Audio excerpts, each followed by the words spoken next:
Welcome to the Foul Play YouTube channel. Greetings and salutations, everyone. Open mic number 60. And today, these documents have been out for a few days. I'm sure people have already seen, some have already seen these documents. This is Colborn v. Netflix, and in pursuit of his civil lawsuit. We've been talking about the Johnny Depp and Amber Heard lawsuit. This is a different one. Of course, Colborn's suing Netflix for defamation and all that kind of thing over the Making a Murderer series. As many, if not most, know, Andy started trying to get a lawyer within 2 weeks, 15 days, I think. The documentary came out on December 18th, 2015. And I think the first email he sent was January 5th or 6th of 2016. So within a couple of weeks, he was pursuing getting a lawyer. And of course, that ran for almost to the end of the statute of limitations, which is 3 years. And at the very tail end of it, Michael Griesbach, assistant district attorney from Manitowoc, retired, takes the case and files the civil suit. They were actually a little bit late in filing that suit, but nonetheless, the court took it, and here we are. So in this section of the civil proceeding, a few months ago, Netflix lawyers asked for any and all material from Michael Griesbach prior to his involvement with being Colborn's lawyer, because there's attorney-client privilege stuff that gets messy in there, so that stuff can't be released. But material leading up to that, I think they really were looking for what materials he used for his books that he's written. So he said no. I mean, he flat out refused to give them anything. I guess there was some, communications between the lawyers back and forth. And then finally, I think it was late February sometime, I don't know, it's been the last a couple months, Netflix filed a motion with the court to force Griesbach to turn this discovery material over. They're saying, I'm sure they're trying to say, well, it's not discovery, it's attorney-client, and just trying to every which way in the world to prevent Netflix lawyers from getting this information. But it's not attorney-client. This was prior to his involvement with Colborn. So in their view, it's open season. So we're going to, Rhonda's going to help me. We're going to read through several documents. The first one is a reply to Netflix's motion. And then there's a reply from Netflix lawyers in support of getting the judge to give this information over.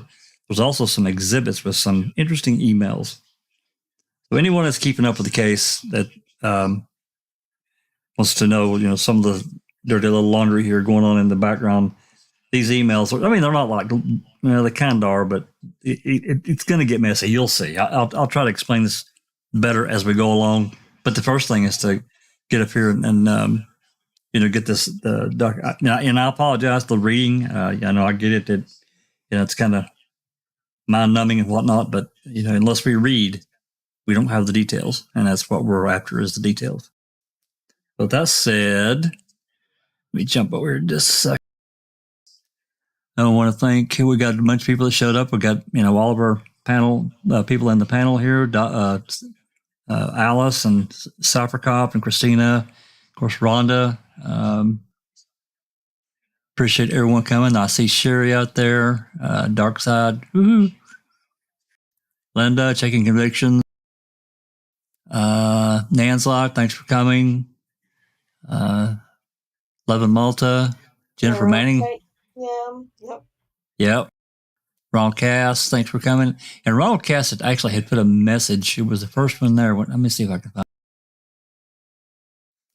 it. Yeah, Ronald had put a message before the live started in the chat. It's way up.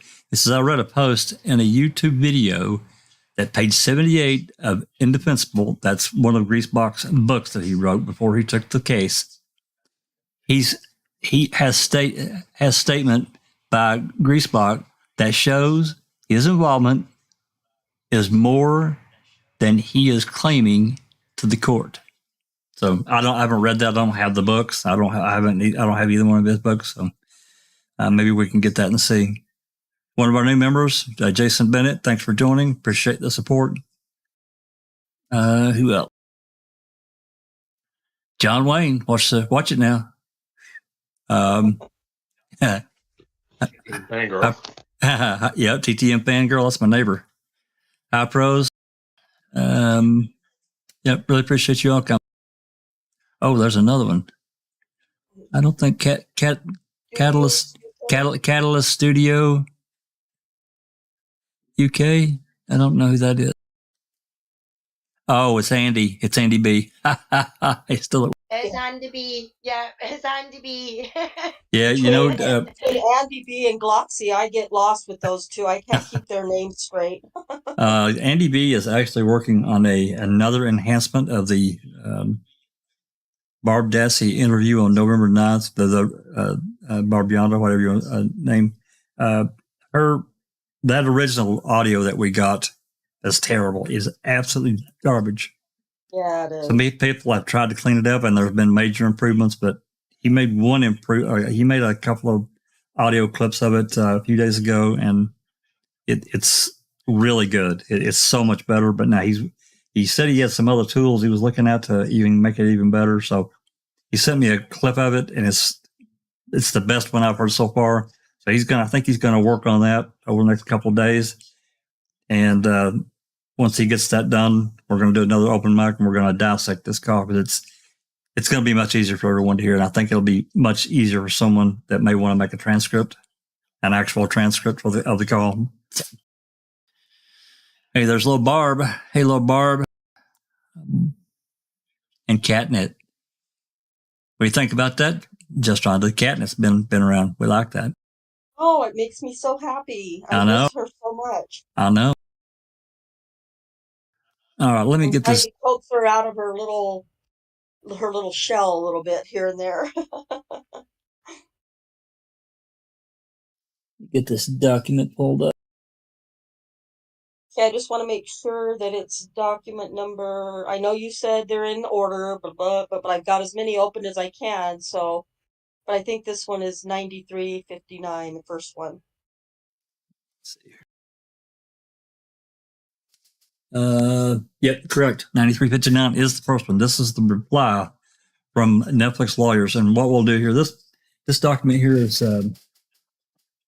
it's only 3 pages. I mean, Ron, you read whatever you want. If you get tired of reading, I know you got your little bronchitis and sinus stuff going. You read whatever you want. I'll just follow along. And if you say read, then I'll just pick it up.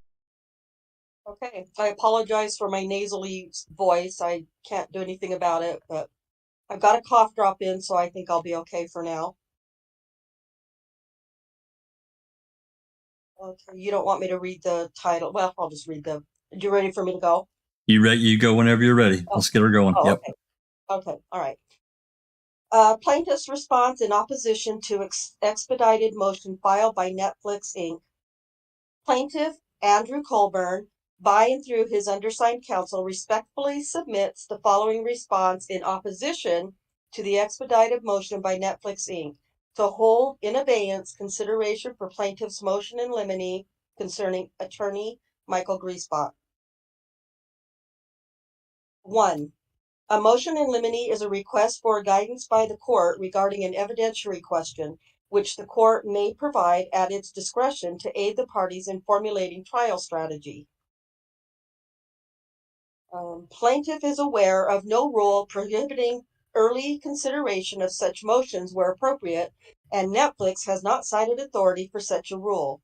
Hold on just a second right there before you read too. Alice, if you see questions, while we're reading, you can stop us. Just let us get to an end part, or a stopping point, so we can answer questions, and we'll try to break. This one here is not a long document, so it's not a big deal. Netflix's document, okay. The Netflix document is several pages longer. So, and also, Rhonda, if you have questions or something you want to break and speak about, just do it. Go ahead. Okay. Go ahead when you're. Okay. All right. And if it's okay with everyone, I'm not going to read all the case. No, case law and stuff like you don't that need either. you don't need to read the citation. That's fine. Okay. Okay. Number 2. This case is not like others cited by Netflix Inc., in which issues were remote, theoretical, or undeveloped at the time the motion in limine was filed. Netflix has explained its position regarding the purported relevance of materials and information held by attorney Griesbach in detail, and that's docket number 206 at pages 1 through 17. And attorney Griesbach's counsel has explained in detail why the information and material in attorney Griesbach's possession is not relevant. If the court concludes that the material is not relevant, even under the discovery standard for relevance, then it doesn't come out. Fortiori, it is not relevant for purposes of admissibility at trial. Accordingly, it is an efficient use of resources to consider and decide the issues simultaneously in this case. 3. Irrespective of defendant's assertion to the contrary, it is important to the plaintiff and his legal team to know that the extent to which defendants may render attorney Griesbach a witness at trial. To the extent that defendants claim that attorney Griesbach possesses some personal factual knowledge of the underlying Avery investigation by virtue of his former position as an assistant district attorney, that would obviously pose far less an issue than having attorney Griesbach called to express opinions regarding the Making a Murderer broadcast itself, given that the latter is the central focus of this case. 4.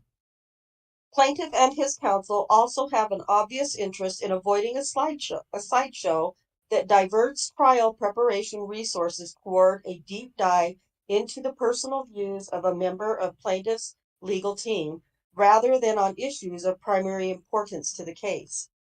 For the foregoing reasons, plaintiffs respectfully request that the court deny the expedited motion submitted by Netflix.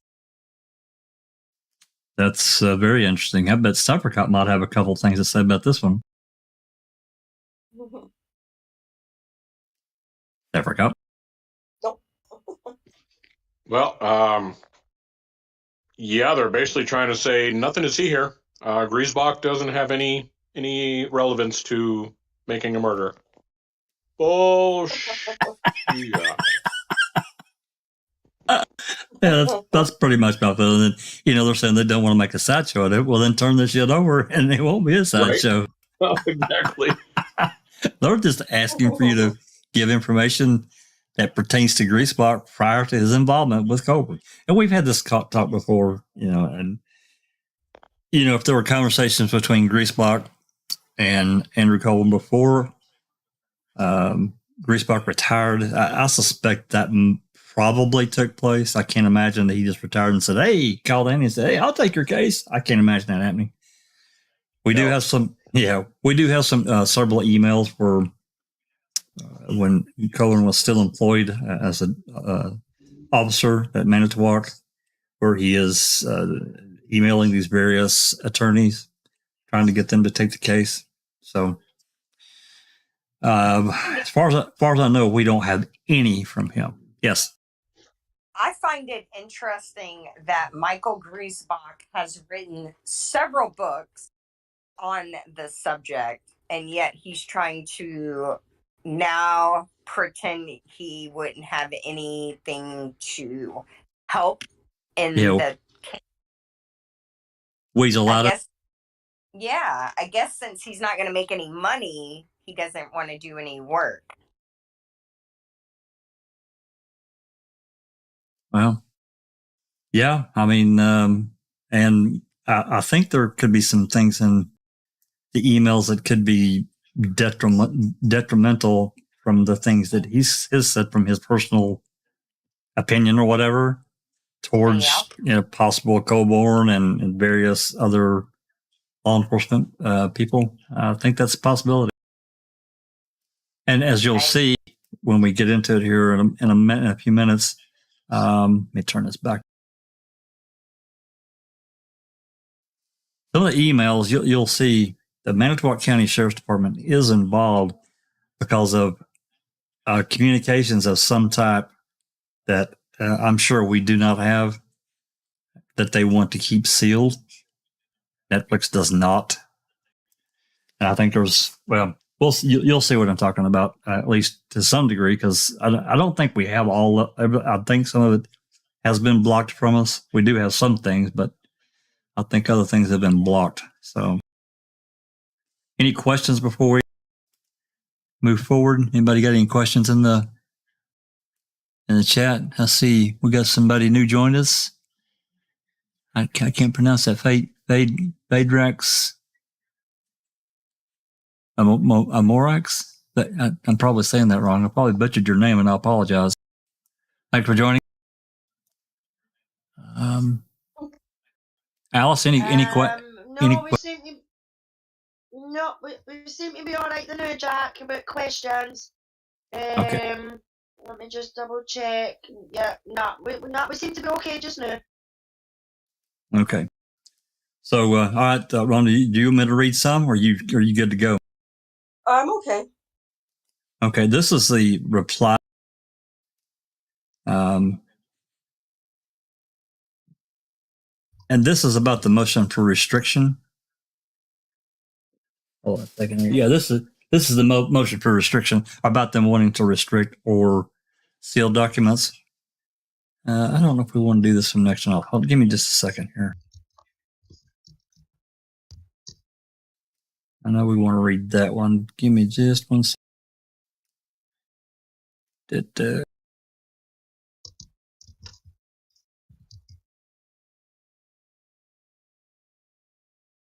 And we have a declaration from one of the Netflix lawyers. It's pretty short. That's not a big deal.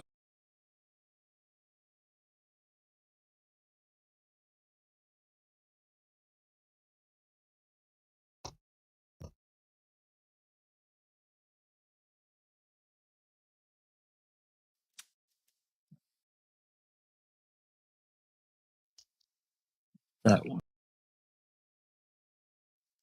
I hate there's so many of these files. Okay, 2, 3, 4, 5.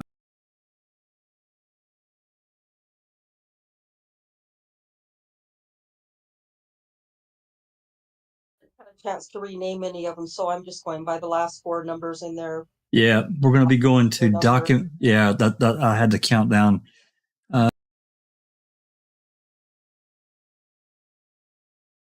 Yeah, it's going to be document number 1877. We're going to that far? Yeah, document 1870. Okay. Yeah, because the other ones are exhibits prior to this one in my list. Okay. So you want to read 1877 now?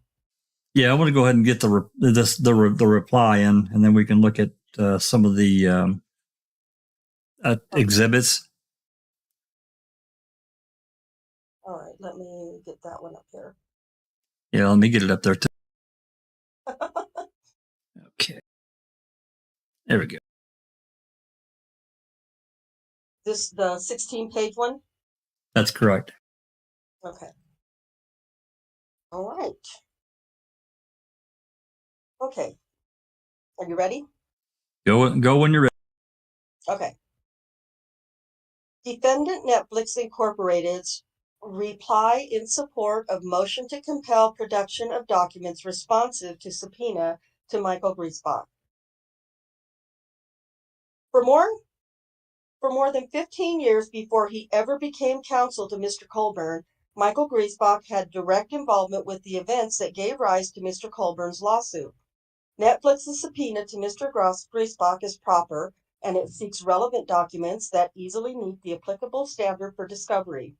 In response, Mr. Griesbach blusters and accuses, but fails to address the applicable standard for discovery under the Federal Rules of Civil Procedure. Sorry, I hadn't read that yet.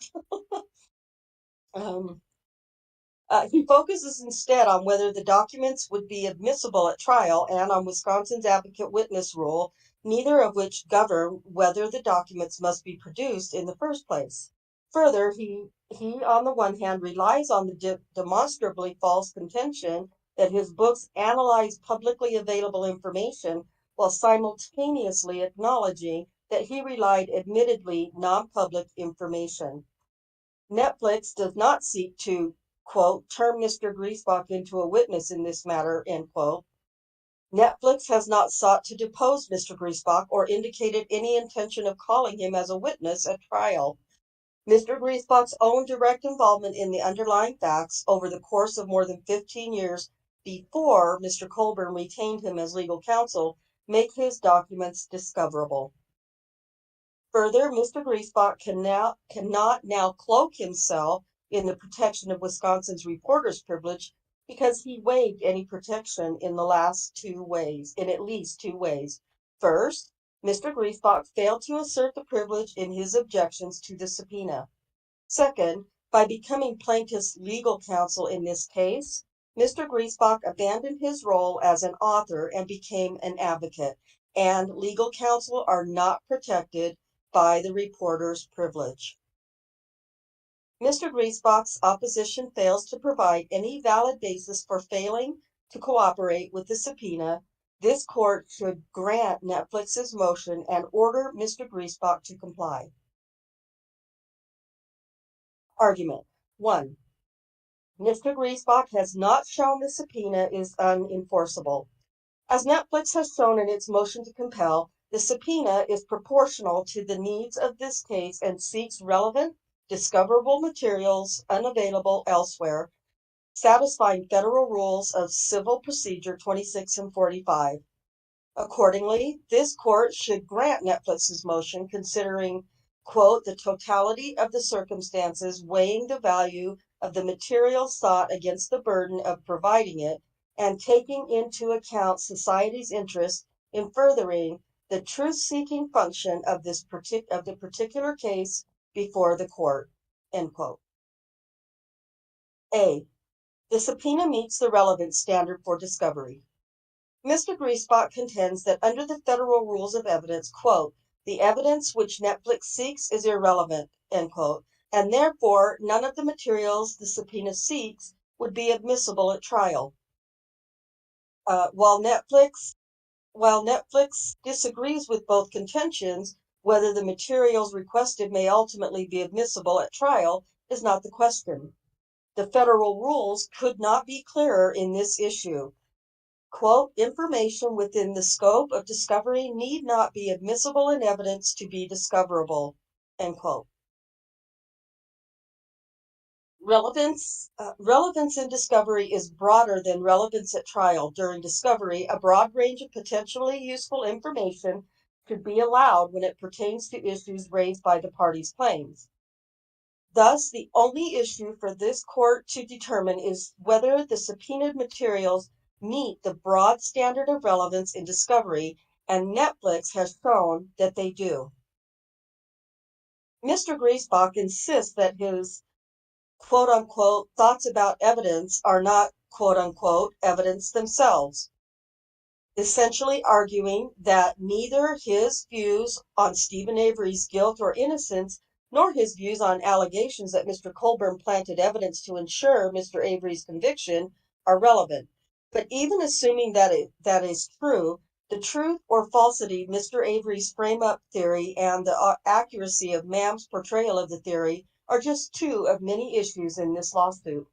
In addition to proving defendants somehow mischaracterized Mr. Avery's accusations such that Ma'am misled viewers, Mr. Colborn must prove the challenged statements were defamatory, for instance, that they harmed his reputation.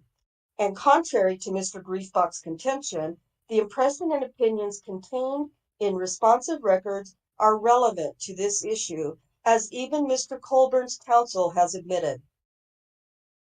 Specifically, how both the underlying court proceedings and later Ma'am impacted opinions of Mr. Colborn held not only by Mr. Griesbach, but also by others in the community, many of whom Mr. Griesbach knew and possibly interviewed for his books, are relevant to Mr. Colburn's reputation and his damages. I want to make clear this document is exactly how we got it. It's redacted. We did not do this. This was how we received it. Yeah. Okay. Also, contrary to Mr. Griesbach's suggestions, the examples discussed in the motion were just that, examples, and are not the only proof that he has relevant discoverable materials. In both Innocent Killer and Indefensible, Mr. Griesbach describes in nearly identical language how the Halbach murder was, quote unquote, the chief topic of discussion at the local Greasy Spoon during the Teresa Halbach investigation and Mr. Avery's murder trial, and that, quote unquote, everyone had an opinion, split between those who thought Mr. Avery was guilty and those who thought he was framed, quoting pseudonyms Joe and Tammy as examples of each side. Innocent Killer at 215 through 216 and Indefensible at 105 and 106 specifically I read that incorrectly, sorry. Specifically relevant to Mr. Colburn's reputation, Mr. Griesbach also wrote in Innocent Killer that, quote, the number of people who suspected the police set up Steve again rose sharply, end quote. When new books broke that Mr. Colborn and James Link, who both have been deposed in Mr. Avery's civil rights lawsuit shortly beforehand, had discovered the key to Miss Halbach's SUV in their sixth search of Mr. Avery's trailer. He then observed that news of Brendan Dassey's confession, quote, even changed the views of some of the most conspiracy-minded people in town, convincing them that their former hero was guilty after all. But for those with unshakable conviction that the police were corrupt, Brendan Dassey's false confession only solidified their views, end quote. As these excerpts from his writings show, Mr. Griesbach was hardly, quote unquote, any other person. He researched and wrote 3 books about the events giving rise to this lawsuit and is in a better position than most to gauge the community's opinions about law enforcement in general and Mr. Colborn in particular. He literally wrote down and saved what people told him. Thus, Mr. Griesbach is uniquely positioned to have relevant evidence. His notes and drafts of the manuscripts of his books, as well as his handwritten communications about relevant issues, are likely to contain contemporary evidence of the community's views on the underlying facts of this case in general and Mr. Colborn in particular. Moreover, the subpoena is not limited to materials containing Mr. Griesbach's and others' opinions. It seeks documents and communications regarding Mr. Griesbach's books. Ma'am, the underlying events such as Mr. Avery's 2003 exoneration and the search warrant for the Avery property that Mr. Griesbach drafted, and communications between Mr. Griesbach and others about ma'am and related topics at issue in this case. Those documents and communications are reasonably likely to contain not only evidence relevant to Mr. Colburn's reputation and his ability to meet unflattering speech with counter speech, but also relevant information regarding the facts underlying this lawsuit, and they are likely to refer to other sources of admissible evidence. Mr. Griesbach has not shown and cannot show otherwise. Any questions? Comments? I was looking. Well, I mean, my comment is maybe the same as everyone else's. I don't know, but to me, they're laying out a really good case as to why there's absolutely there's absolutely no call or no excuse that they can give why his notes aren't relevant. His information that he gathered to write the books is very relevant. Of course, yep. More so than anybody else. I think that's what Linda's saying in chat as well. They're wrong, and the other ones are right because he does know what was happening. He wrote 3 books on it, so if he doesn't know any information, how can he write 3 books about it? You know what I mean? Yep, that's right. Yeah, I've just seen comments. Well, while you're reading the comments, let's not forget that Michael Griesbach was on the Avery property on November 5th at the RAB. He helped draft the first search warrants for the property. He is the one that also was involved in this shifting of the investigation from Manitowoc being the lead in the media to Calumet pretending to be the lead. So he played an integral role in all of this. So but it was all pretty much behind the scenes kind of stuff. He was never really in the front, as you say. Yeah, but we have him on the sign-in log. So Netflix has him on the sign-in log. Sure. And we know that the first search warrants were drafted by the Manitowoc County District Attorney's Office. That's right. Yeah. So he can pretend ignorance Well, if he wants, but the evidence shows that he's anything but. There's other information too that we're going to get to. Y'all see it. It's interesting. Yeah, I basically just see comments. Looks like there's just some conversation going on, but I don't really see any questions. Rhonda. B. The subpoenaed materials are not available publicly or from others. The opposition falsely and repeatedly states that it is undisputed that Mr. Griesbach's books are based entirely on his own impressions of publicly available records.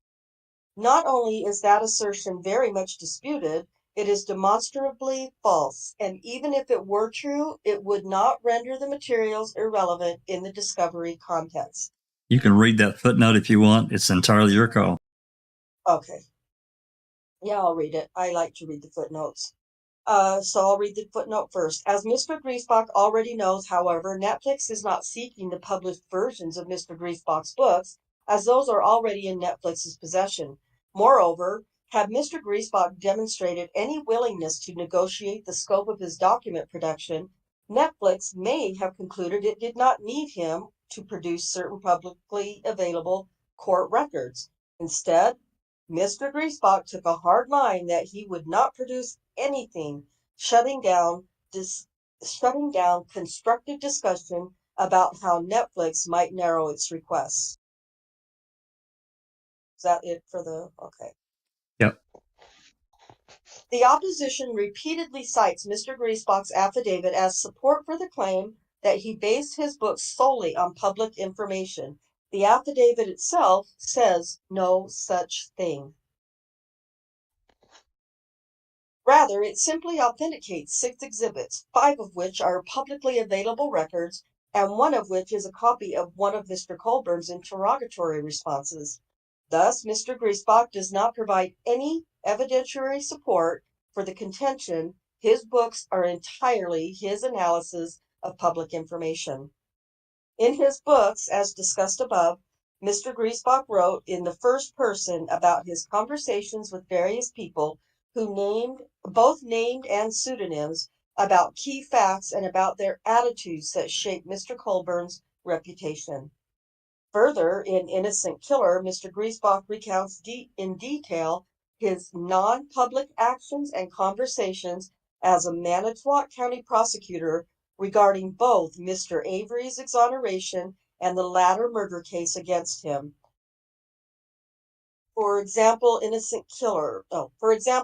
Griesbach describes one-on-one conversations he had with Dennis Vogel, the former district attorney who prosecuted Mr. Avery in 1985, including one in which Vogel asked if there is anything in the Avery file about Gregory Allen, the actual rapist,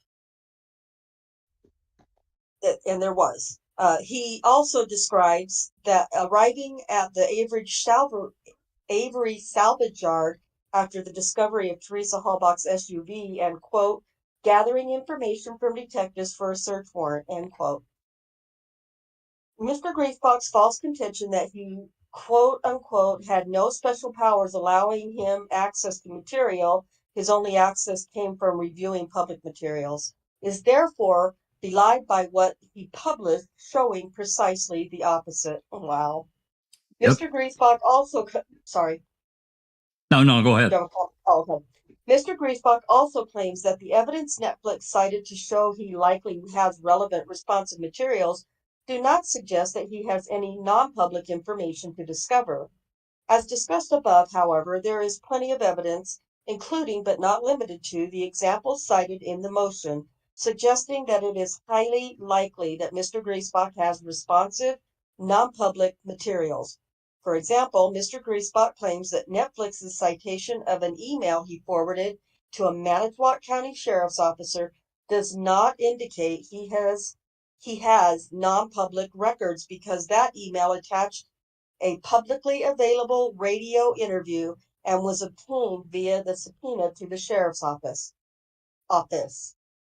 This is not, as Mr. Griesbach suggests, quote, a speculative attempt on the part of Netflix to create an impression that Mr. Griesbach must be hiding something, end quote, but rather part of the proper support for the conclusion that Mr. Griesbach is likely to have responsive, relevant, and non-public materials.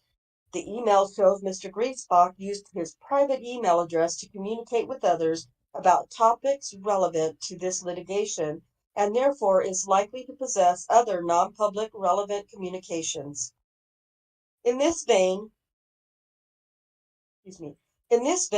Griesbach also attempts to downplay his participation in and knowledge of underlying events at issue in this case, such as Mr. Colborn's receipt of and reporting to superiors about a phone call at the Manitowoc County Jail that may have indicated Mr. Avery's 1985 rape conviction was an error.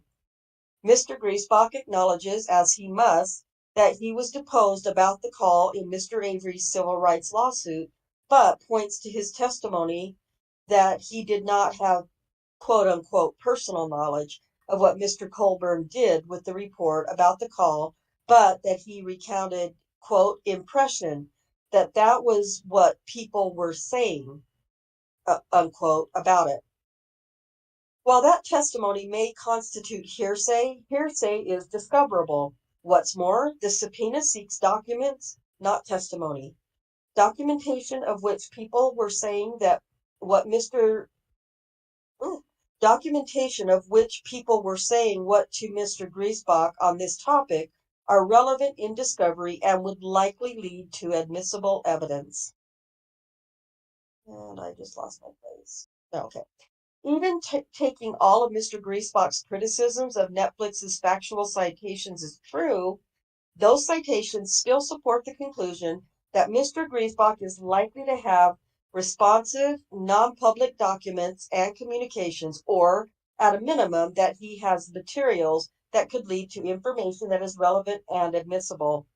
Absolute certainty that a third party has responsive materials is not required to support a subpoena.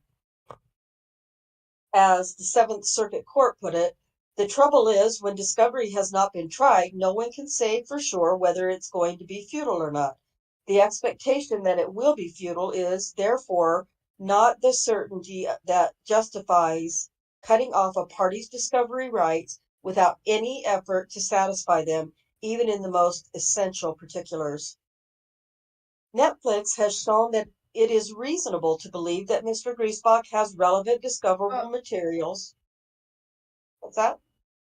Sorry, Ron. It's okay. I was just going to say, can I just stop you there before you start?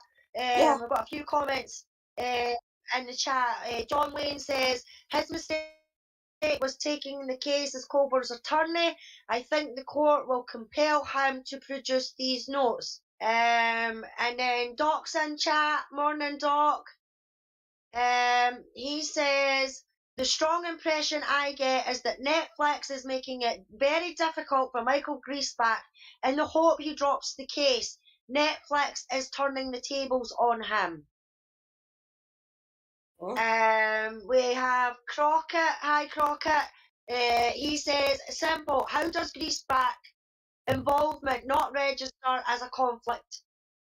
He was ADA who wrote 3 books. Some show knowledge not commonly known by the public. Let's get it all out there, Andy, Michael.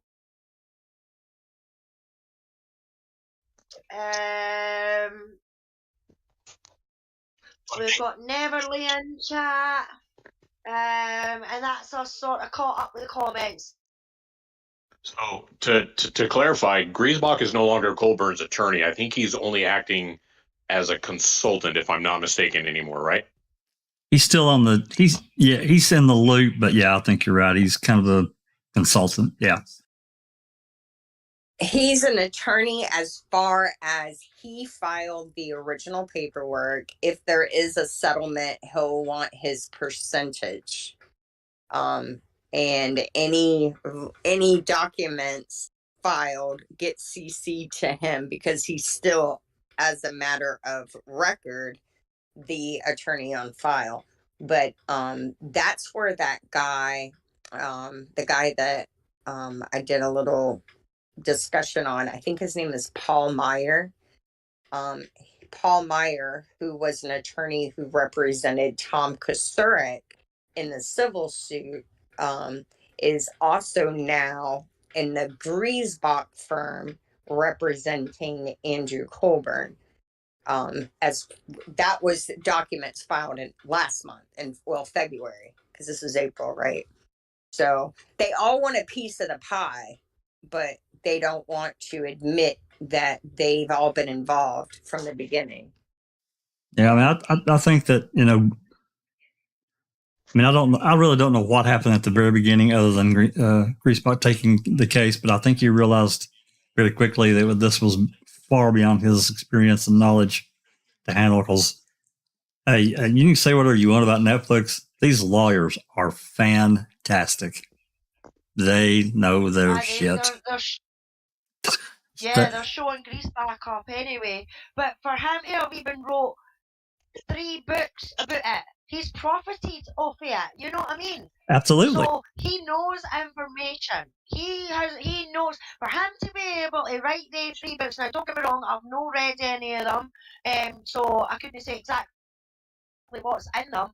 But for what I have heard that's in them, the fact of the information that he has put in these books, he's put information in the books that wasn't in the public. So he obviously knows things that we don't, that wasn't in MAM, that was maybe put on the editing player when it came to MAM.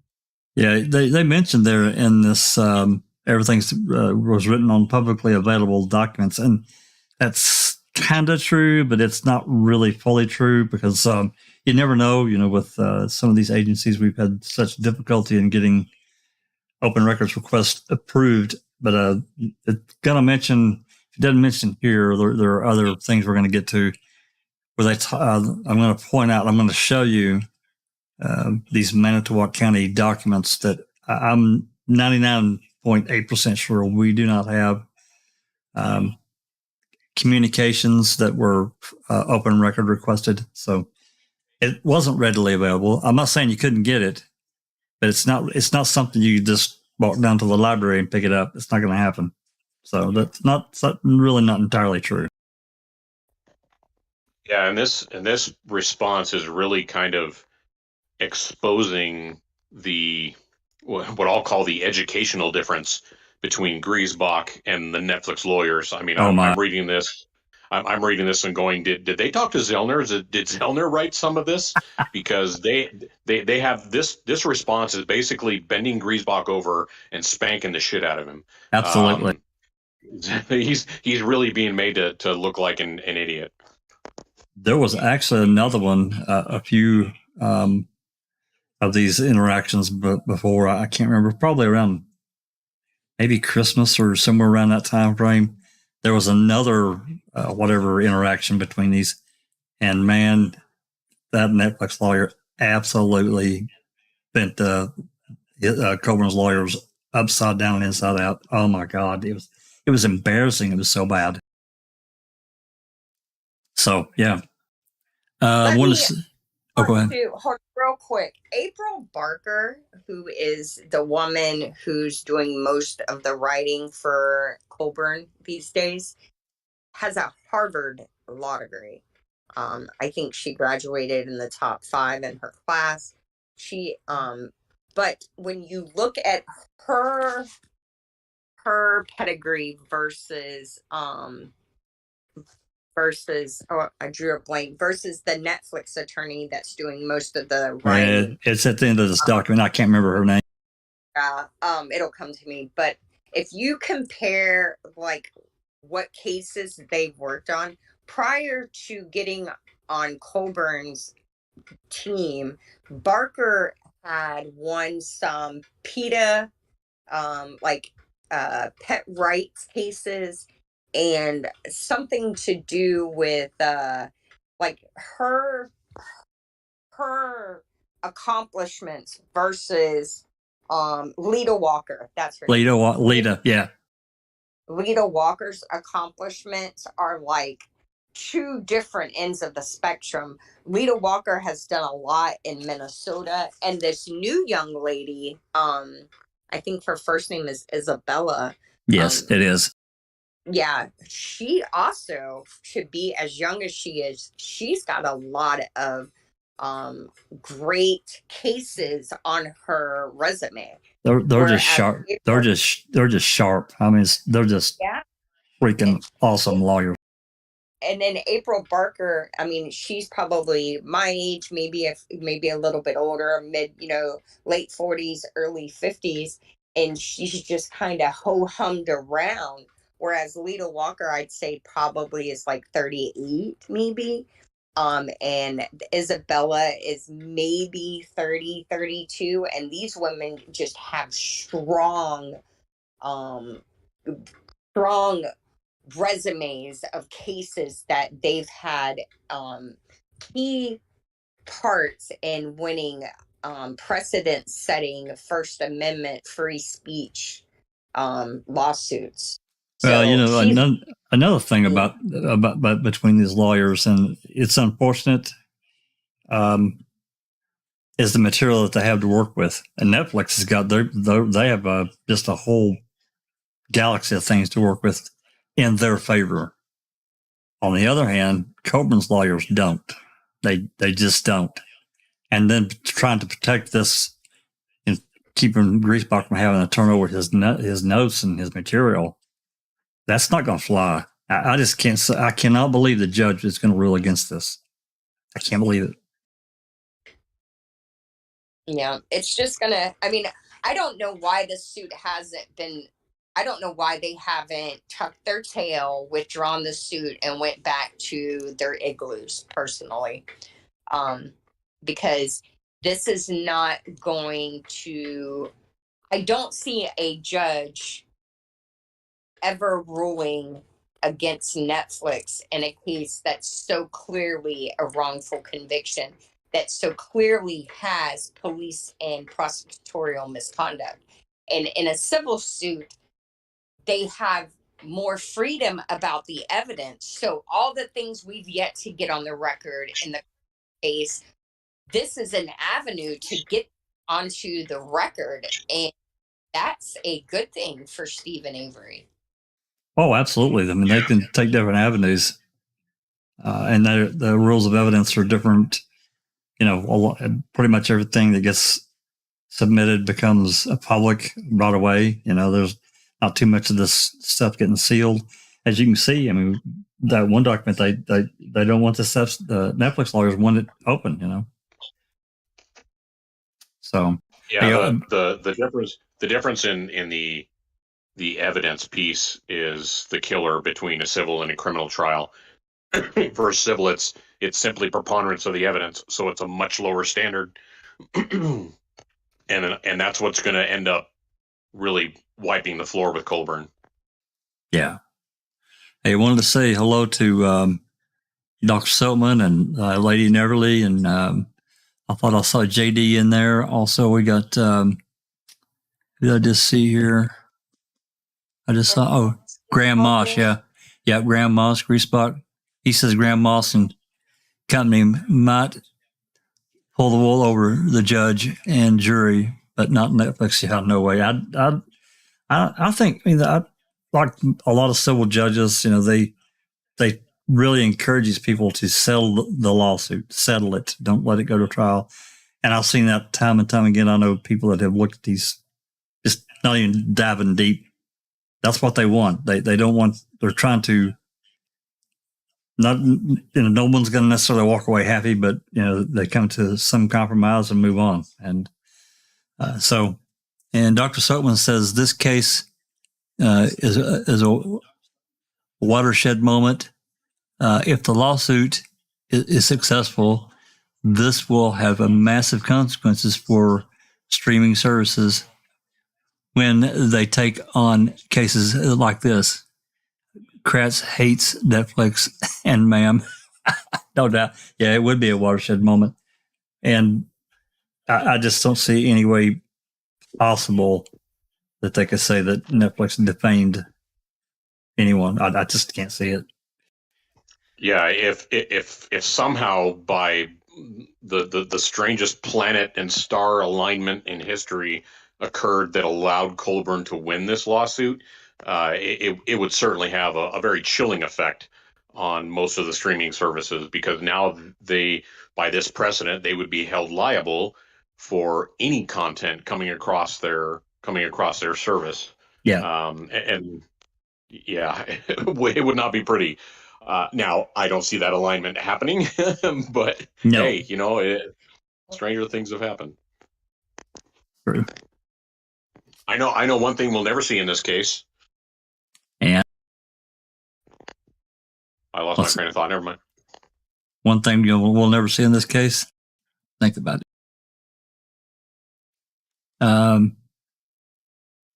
Yeah, I can't see it either. No way. I just can't believe it.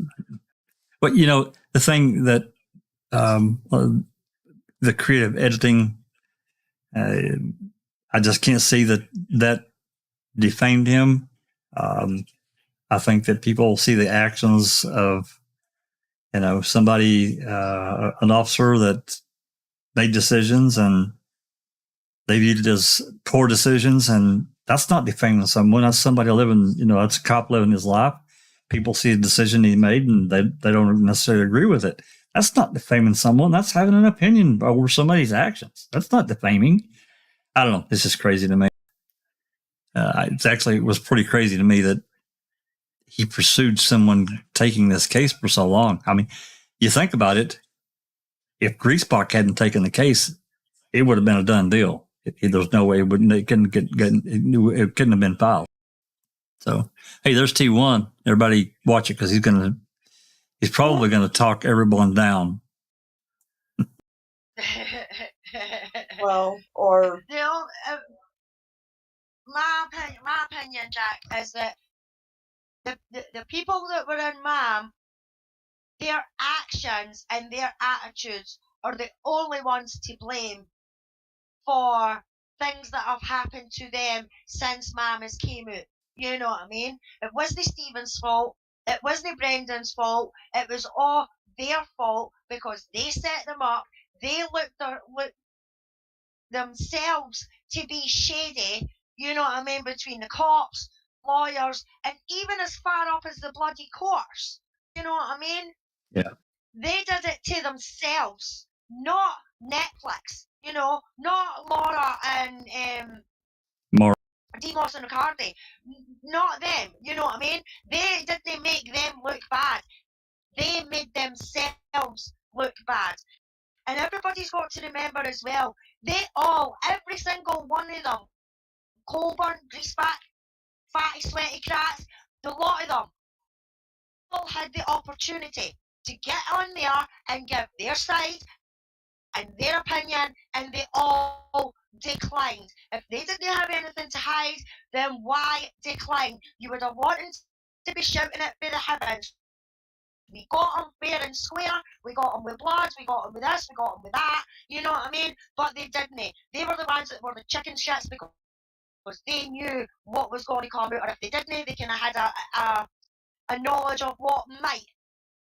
come out and might be protected. So they've got nobody to blame bar themselves. Yeah, they had every opportunity to give their side of the story, and they refused. That's on them. That's not on us or Netflix. The filmmakers gave them the choice, and they declined.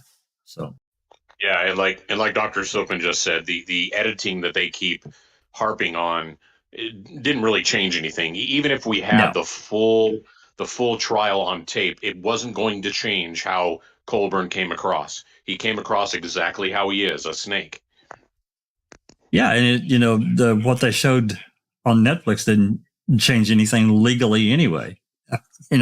It's like, for dramatic effect. I mean, I didn't particularly care for it. I would have preferred anything legal like that to stay, unchanged, unaltered. But at the same time, it changed nothing.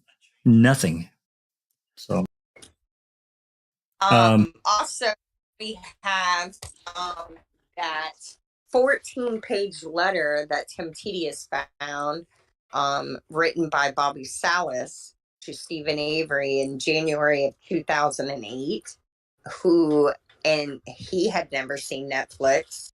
And he is saying that it's clear that the key was planted. That the officers planted it, and he got that opinion from watching the trial while in prison. So it's not Netflix's fault that was defense strategy. It's not Netflix's fault that Andrew Colburn's a crap liar. It's not Netflix's fault that Ken Kratz emphasized to the jury, even if the key was planted. Those words came out of the district attorney's mouth, not Netflix's mouth. I know I can get Christina to agree with me on this. The original editors, if anybody wants to talk about anybody doing creative editing, is Manitowoc and Calumet. They're the original editors of all the evidence. That's right. And reports. And we don't even really talk about the license plate call. I think the prosecutors were pretty successful in minimizing the significance of that call at trial, and no one really picked up. I don't know. I'm going to tell you that call, when I heard it the first time on MAM 1, I was like, he's looking at that freaking car. I remember mouthing that. He's looking at that car. It was he just hit me like that. I can't explain it any other way, and I could be wrong, but to me, that's exactly how it came across. The first few episodes into Ma'am Jax, that's the first thing that jumped into my head was no friggin' way. You know what I mean? For a start, the guy has just spent 18 years in prison for something that he didn't do and has fought for the last 18 years to get out. So he gets out, and he's, according to them, he was that hard up about being out and everything like that he's going to go and commit murder, and he was planning it all along while he was in jail. You know what I mean? Yeah. I was like, no way. You Not are a chance. talking a load of shit. Are you listening to what shit is dribbling out your mouth instead of your arse? You know what I mean? It was like, no way. You know? Phaedrax Amarax in chat says nobody would be here at all if MTSO had just done a proper job. Yes, exactly. It's them that's made themselves look shit, nobody else. Yeah, that was my impression as well. When I heard the call on MAM was the fact that he was looking at the car, because that's the same that's how I would have sounded if I was calling in a plate or a registration on a vehicle, is because I'm looking right at it. Yep, I agree. Alice, any more comments before we roll forward?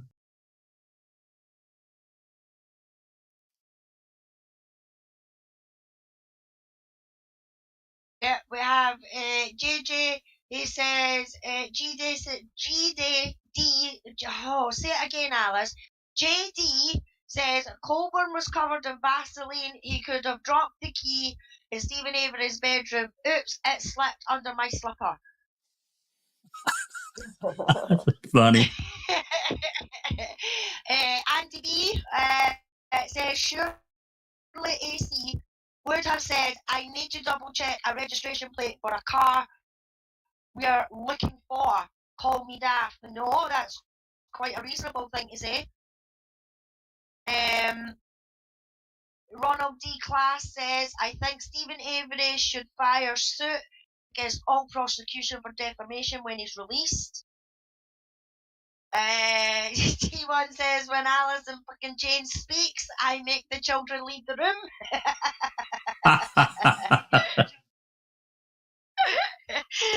Come in your ears, little ones. Come in your ears. And we're all right for now. Alice just got back from Bonnie, Scotland, had a great time. Bought some haggis back. Graham, no! I might be a Scots, but I don't like haggis. Yuck! But enjoy if that's your cup of tea. Yeah, I'm going to have to pass on the haggis. Yeah, me too, Jack. I mean, I'm a Scot through and through, but you put a bit of haggis down to me and I'll fling it at you. Yeah, I've heard it. So even some Scots don't particularly care for it. So, all right, Ron. I'll take I'll take the neeps and tatties anytime, but forget the haggis. I hear you. All right, Rhonda.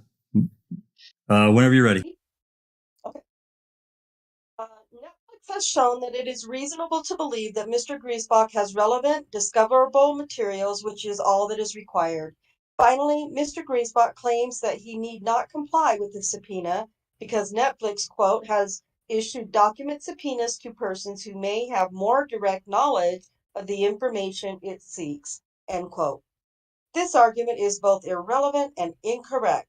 For the reasons stated herein, the information is not available from other sources. What's more, Netflix has not issued document subpoenas to any third parties other than Manitowoc County Sheriff's Department, including those individuals listed in Mr. Griesbach's opposition.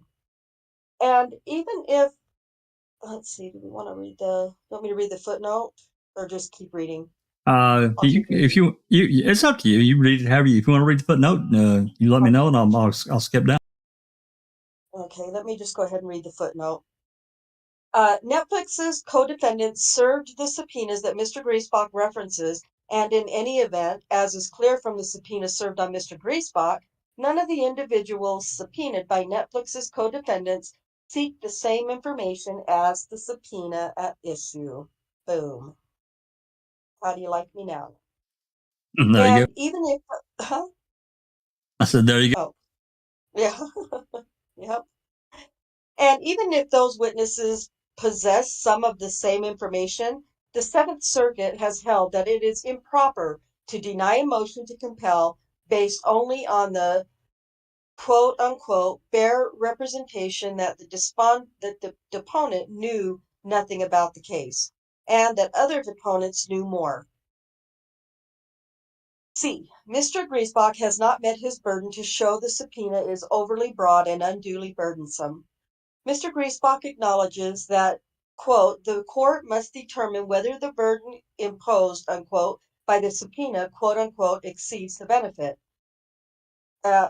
And notably, he does not dispute that, quote, the burden rests upon the objecting party to show why a particular discovery request is improper, end quote.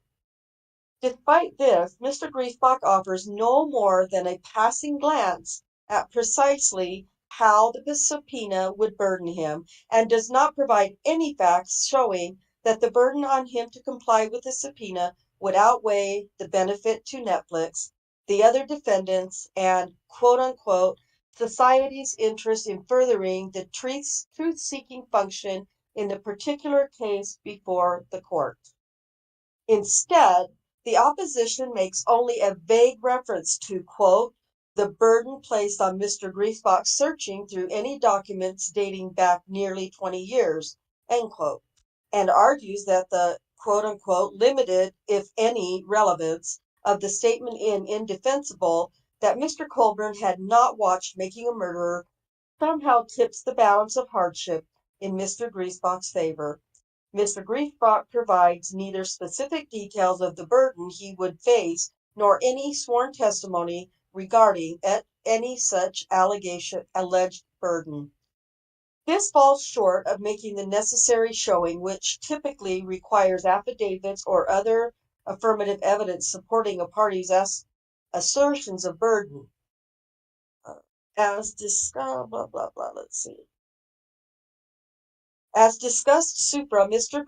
Griesbach's affidavit merely authenticates documents. It does not contain any discussion of any burden he might face if forced to comply with the subpoena. 2. Mr. Griesbach's status as counsel does not excuse his refusal to comply with the subpoena. Mr. Griesbach's opposition relies heavily on his argument that the subpoena is improper in light of his role as counsel for Mr. Colborn. He invokes weighty constitutional notions such as erosion of the right to effective counsel, which notably does not apply in civil litigation. The footnote says the right to effective counsel is a constitutional right that belongs to criminal defendants rooted in the Sixth Amendment. There is no right to counsel in civil cases. That's awesome. To distract from the substance of his argument, which can be distilled to the belief that by becoming counsel of record, Mr. Griesbach has somehow insulated his relevant records from the reach of discovery. The law on this issue, however, is directly to the contrary.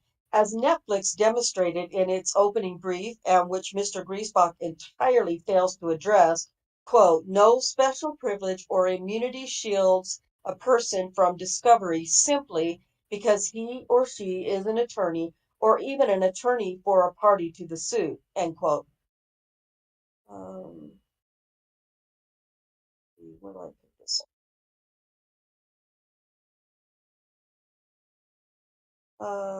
After 2019, attorneys who are fact witnesses.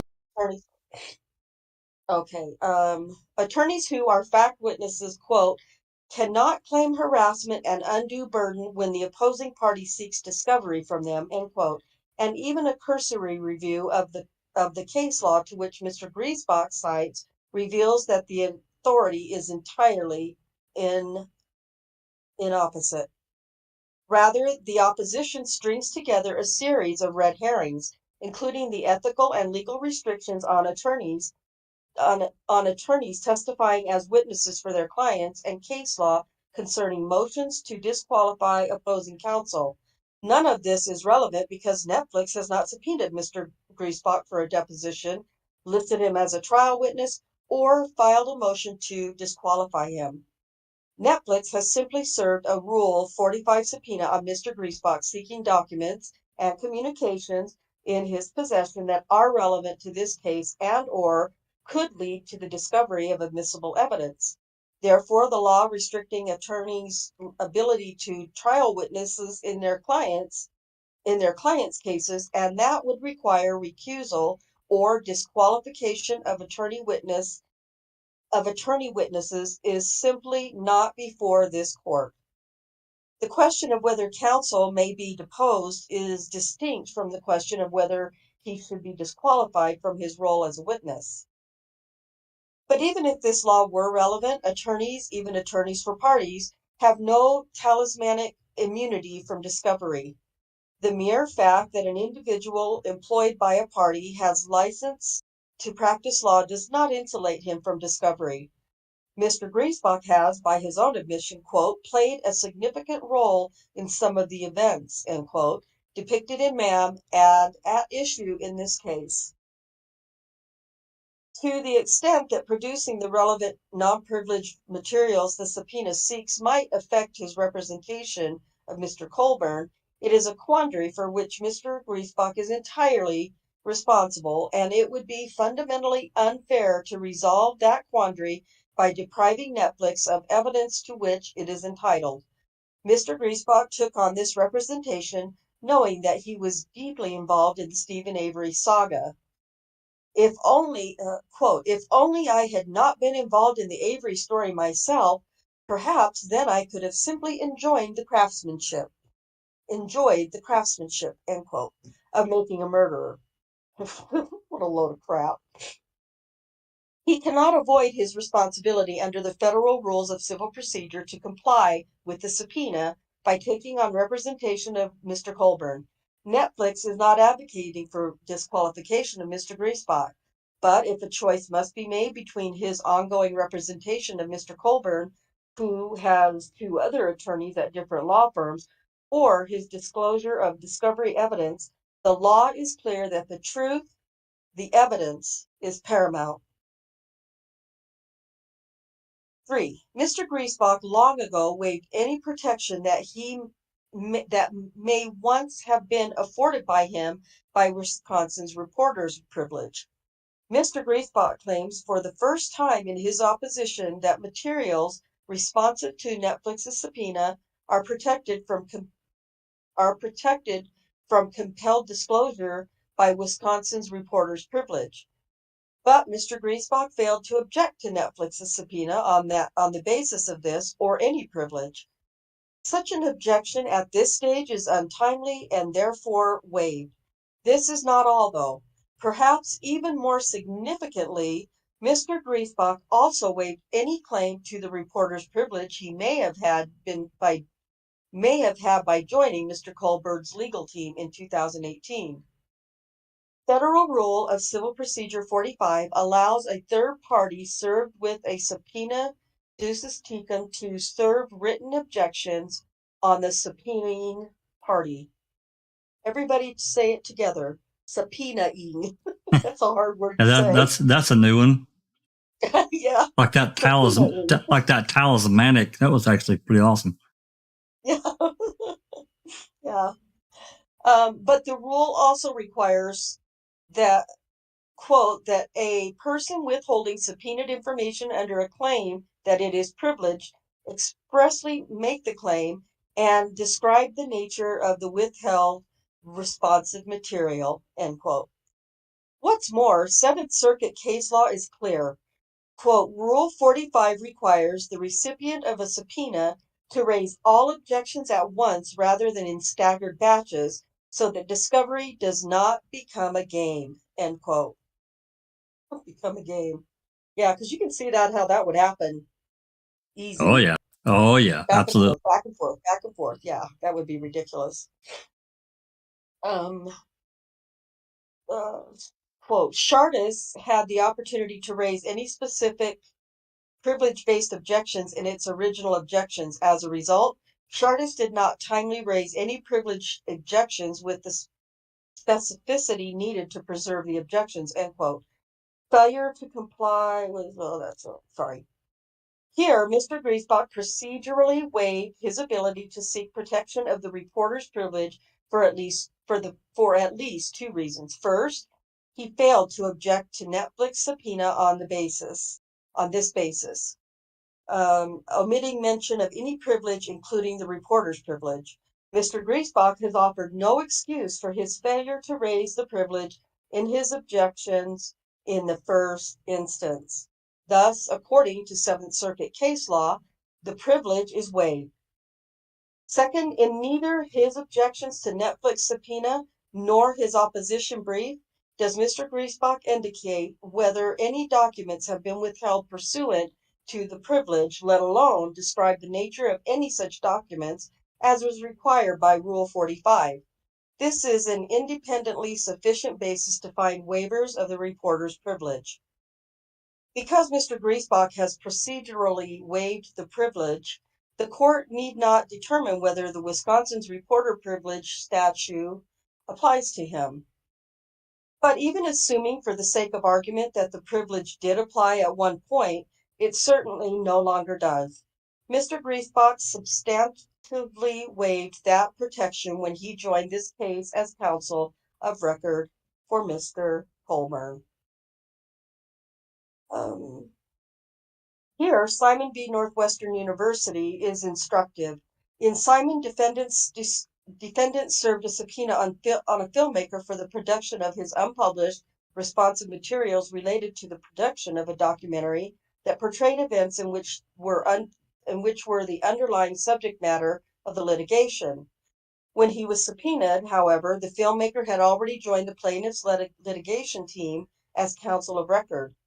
The filmmaker turned attorney thus refused to produce the materials responsive to defendant's subpoena on the grounds that such materials were protected from compelled disclosure under the Illinois reporter privilege statute. The court assessed whether the filmmaker, quote unquote, quote, waived the reporter's privilege by joining plaintiff's legal team. The court unequivocally found that the privilege had been waived. We believe the answer to this question is simply and definitive yes. It explained. When Hale filed an appearance on plaintiff's case, he abandoned the role of reporter and transitioned to the role of legal advocate. Hale chose to become intimately involved in the plaintiff's litigation as possible by joining plaintiff's legal team. Assertion of the reporter's privilege in this context is well beyond the scope of the statute. The court continued. The assertion that Hale has not disclosed privileged information to anyone on plaintiff's legal team is simply false. If reporter A joins plaintiff attorney B's legal team as an investigator and then shares every single piece of unpublished information he has learned while producing a documentary on the subject of attorney B's case, then clearly reporter A has waived the reporter's privilege.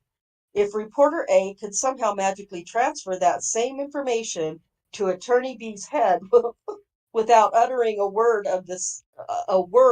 the same analysis would apply. Reporter A waived the reporter's privilege. Finally, if reporter A transformed into attorney B and brought with him all of the information he learned from producing the documentary, then reporter A, attorney B, waived the reporter's privilege. Wow. Finally, the court made a few other observations which are highly relevant to Mr. Griesbach's arguments in opposition to Netflix's motion to compel. What permeates the filmmaker's motion is the failure to recognize the consequences of acting as a reporter and a lawyer on the same matter. Under Hale's analysis, he would enjoy both the benefits of the reporter's privilege and the attorney-client privilege throughout this litigation. Unfortunately for Hale, he cannot have it both ways. Hale cannot pick and choose when it is convenient for him to be a lawyer and when it's convenient for him to be a reporter. Makes sense. Significant to the court. That just sounds logical. Significant to the court is the defendants are comparatively disadvantaged by Hale's involvement in plaintiff's representation for the last 2 years. Plaintiff's counsel, through Hale's mind and memory, has access to certain relevant information and defendant's counsel does not. Based on the motion to compel, defendants appreciate this inequity and have rightfully demonstrated their unwillingness to forgive the situation. Defendants have not brought this motion to protect plaintiff's right to effective representation, but rather to ensure a robust defense for themselves. Whatever protection under the statute Mr. Griesbach may once have been entitled to as an author prior to joining Mr. Colborn's legal team, he waived it by becoming counsel of record. Reporters' privilege statutes were, quote, clearly not meant to be used as a vehicle for a party to initiate litigation and retroactively use the reporter's privilege to keep information out of discovery, end quote. Ironically, the court in Simon closed with this note, quote, this opinion is premised on a unique set of facts that we suspect unlikely to recur. A journalist converted to an attorney representing a party in a civil action premised on the original journalistic effort, end quote. History has now repeated itself, and nothing here counsels a different result. Conclusion. For these reasons, and for all of the reasons set forth in its motion, Netflix respectfully requests that this court issue an order compelling Mr. Griesbach to comply with the subpoena dated April 26, 2022. So basically, 5 days after Colborn's lawyers submitted their reply, Netflix replies with this, and to me, it's lock, stock, and barrel, game, set, match. Yeah. Yeah, there you go. Yeah, Okay. they're basically saying, suck it up, go Griesbach, hand over what you've got. You put yourself in this position by representing them in the first place. If you didn't want any of this to come out, you should have signed a reporter. You know, so good on them. I mean, that is one of the best replies I've heard so far. Yeah, it's good. Any questions before comments that we need to get to before we? I mean, I'm going to show. I think we've already. No, we haven't talked about this motion to restrict yet, have we? No, we haven't read this one. Before we move forward, because we got this motion to restrict, and then I got some emails that I want to show. Or maybe we should show the communication. No comments or questions, but we do have Michelle Vernon who's joined us. She says, morning all, just jumping in while I'm getting ready for work. Good morning, Kelly. Good morning, Michelle. And hello, Robin. Thank you for joining us. Oh, getting up in the morning must be over there down under at the Aussie land, Australians. Good morning. Thanks for joining. Okay. Well, this next document is this is a motion, as I recall. I didn't read it word for word, but they're basically it's Netflix saying we don't want this stuff sealed.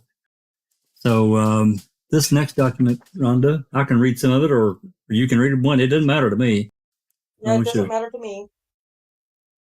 Okay, this is 8440. Let's see, wait, 1846. 1846. Yeah, it's.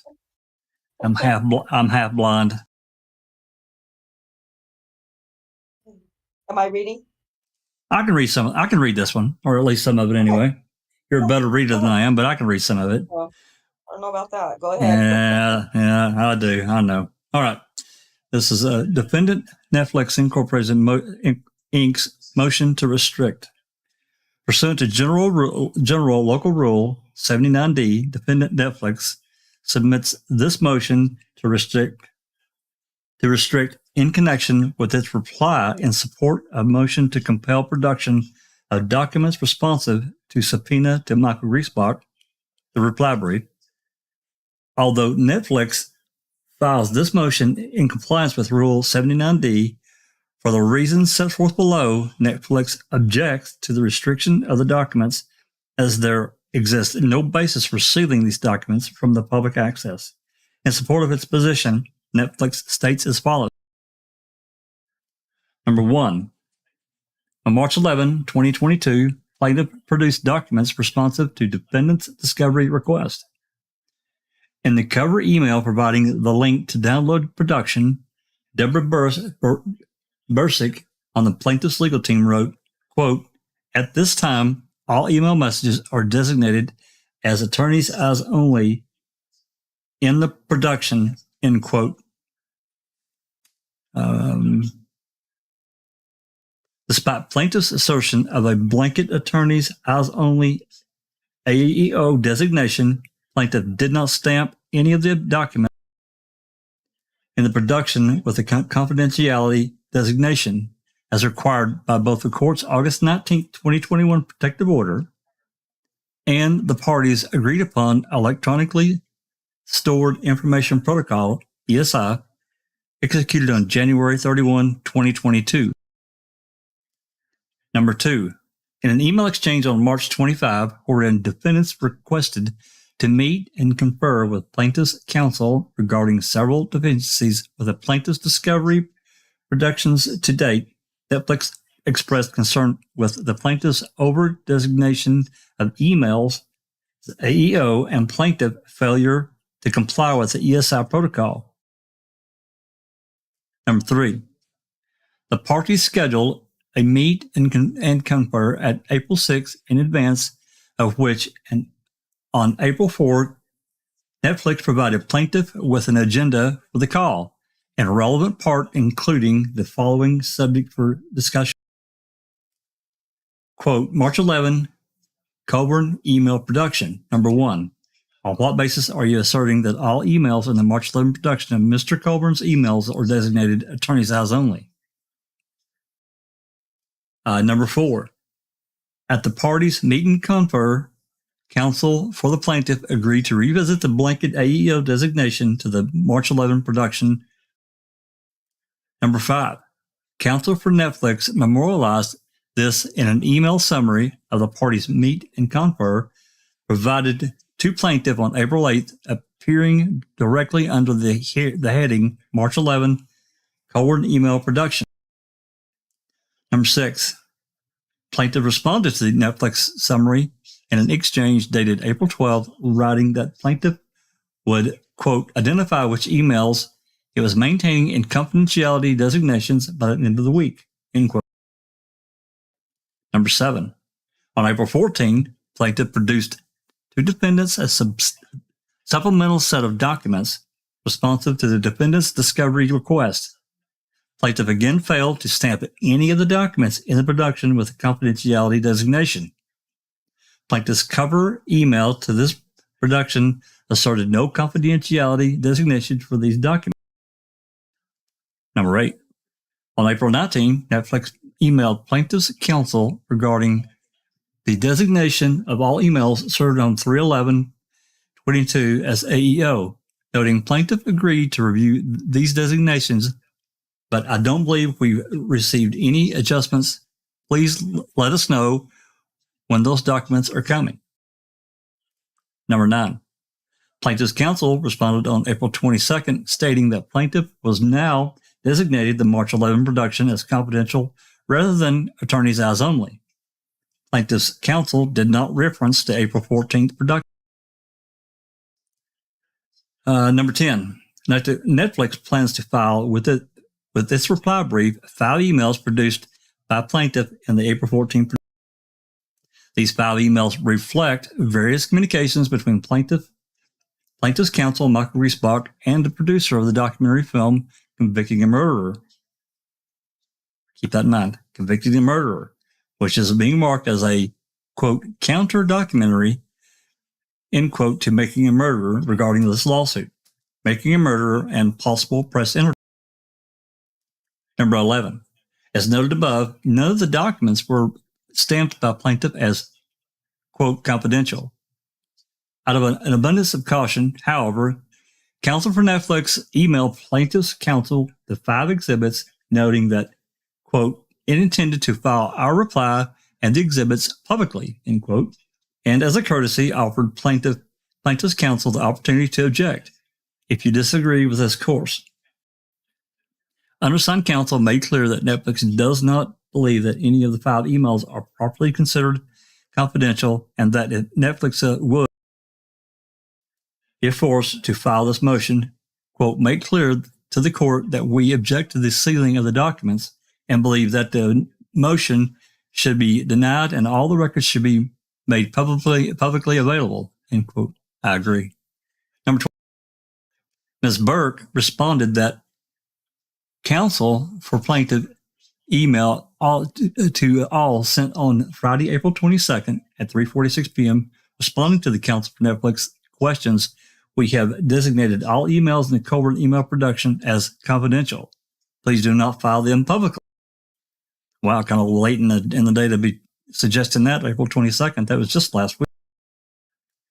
Number 13, Netflix responded that it disagreed with plaintiff's understanding. Quote, the April 22nd email from plaintiff's counsel that you referenced addressed only the emails produced by plaintiff on March 11. Similarly, the email providing the March 11 production of Mr. Colborn's emails stated it was providing a designation for all email messages in production, end quote, in the production. One, Netflix raised with plaintiff that we have not received any purported confidentiality designations for subsequent productions by plaintiff, including the April 14th production in which the exhibits in question were produced. 14. Plaintiff's counsel did not respond, and accordingly, Netflix proceeded with the instant motion. 15. There is no basis to restrict from public view any of the documents associated with this motion, including Netflix's reply brief, the Nascimento Declaration, or the 5 exhibits. As a threshold matter, plaintiff failed to comply with the court's protective order and the parties' ESI protocol by failing to designate the April 14th document production as confidential, either by stamping the documents as confidential or by noting the purported confidentiality of the documents in the transmittal email providing the production. 16. Further, the documents are not confidential as contemplated in the protective order, in which permits designating as confidential on those documents that a party in good faith belief contain trade secrets or non-public, confidential, technical, commercial, financial, personal, or business information. 17. For all the reasons herein, Netflix objects to the restriction of these documents and respectfully requests that the court deny this motion and publicly file its reply brief and related papers, dated April 26, 2022. Another boom. Mm-hmm. I got some email. Well, you guys can discuss if you like what we've covered so far. I'll get these other documents.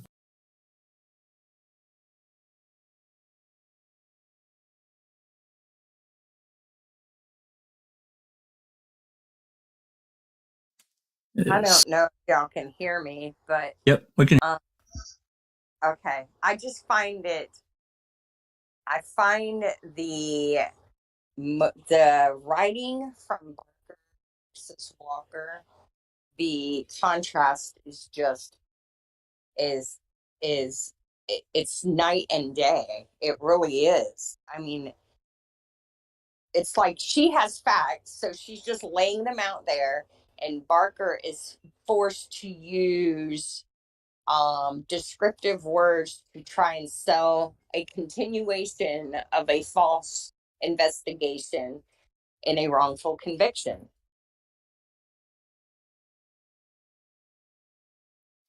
Yeah, they're these Netflix lawyers. They're on it. I mean, they even spelled it out right there in that one I just read. Nothing was marked confidential until they get into April 22nd, and then all of a sudden everything's good. They want to make everything confidential away from public eyes. Sorry. Yeah, should have about that in the beginning. Yeah. Well, they already had an agreement on the books. This ESI, whatever stipulation or whatever you want to call it, agreement, that anything they wanted marked confidential that would be marked one way or the other, either in a transmittal or on the document itself. Yeah, and yeah. I mean that's what it puts it across to me is that he thinks because the information that he's got with Greaseback and everything, like the information that he's got is under the Wisconsin's reporter thing and client attorney privilege. Well, he took that out of his horns by becoming his representative. So anything that should be in the public could be in the public. Why does it need to be sealed? Because it's going to make them look like an ass. You know what I mean? Yep.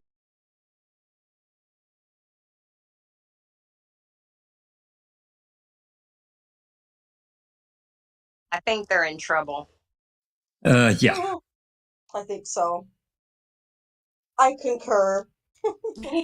Okay. I've got several exhibits, and these are email messages, and I think they start back. Yeah. But which one, Jack? 64? The first one, yes, the first one. No, wait. That's correct. 1864 is Exhibit 2. Let me get it What turned. was it? 2? Oh, okay, 1860. that's the Declaration of Isabella Salamana. Yeah, that's yeah. We'll get we'll do that one at the end. Okay. So this is Exhibit 2. There's actually several of those, 2 through 9. Now, do Yep. you want to start? Do we read these from the bottom up, like usual? Let me look here real quick. I don't think so. Let me scroll down to the bottom of this. Yeah, I think we do. The way it looks. Yeah, Oh, yeah, this this- messages it'll be from the bottom up. Yeah, this one starts at October 7th, 2020. I don't know that we necessarily need to read every single one of them. I mean, this one's 14 pages. It's really more the upper stuff that is pertinent to what we're reading here. I mean, I'm sure this has got some, probably some claw in it about, maybe something one way or the other. But I think for our purposes, for this material that they're looking for right now, let's see, like this one is dated October 7th, 2021. April, thanks for your email. Please let me know when you can respond subsequently to this letter, whether you will withdraw the motion for sanctions. See, I just don't think that.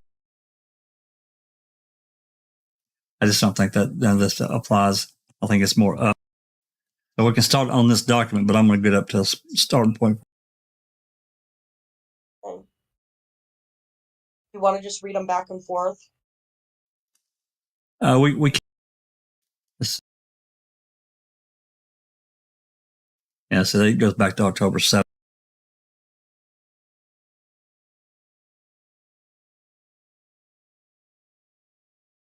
Yeah, and all we really need to do is read the body of the text. We don't need to read all the. No, not really. Because there's so much information. Yeah.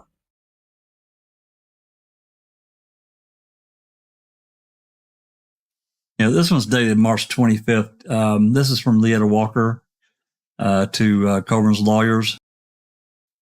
And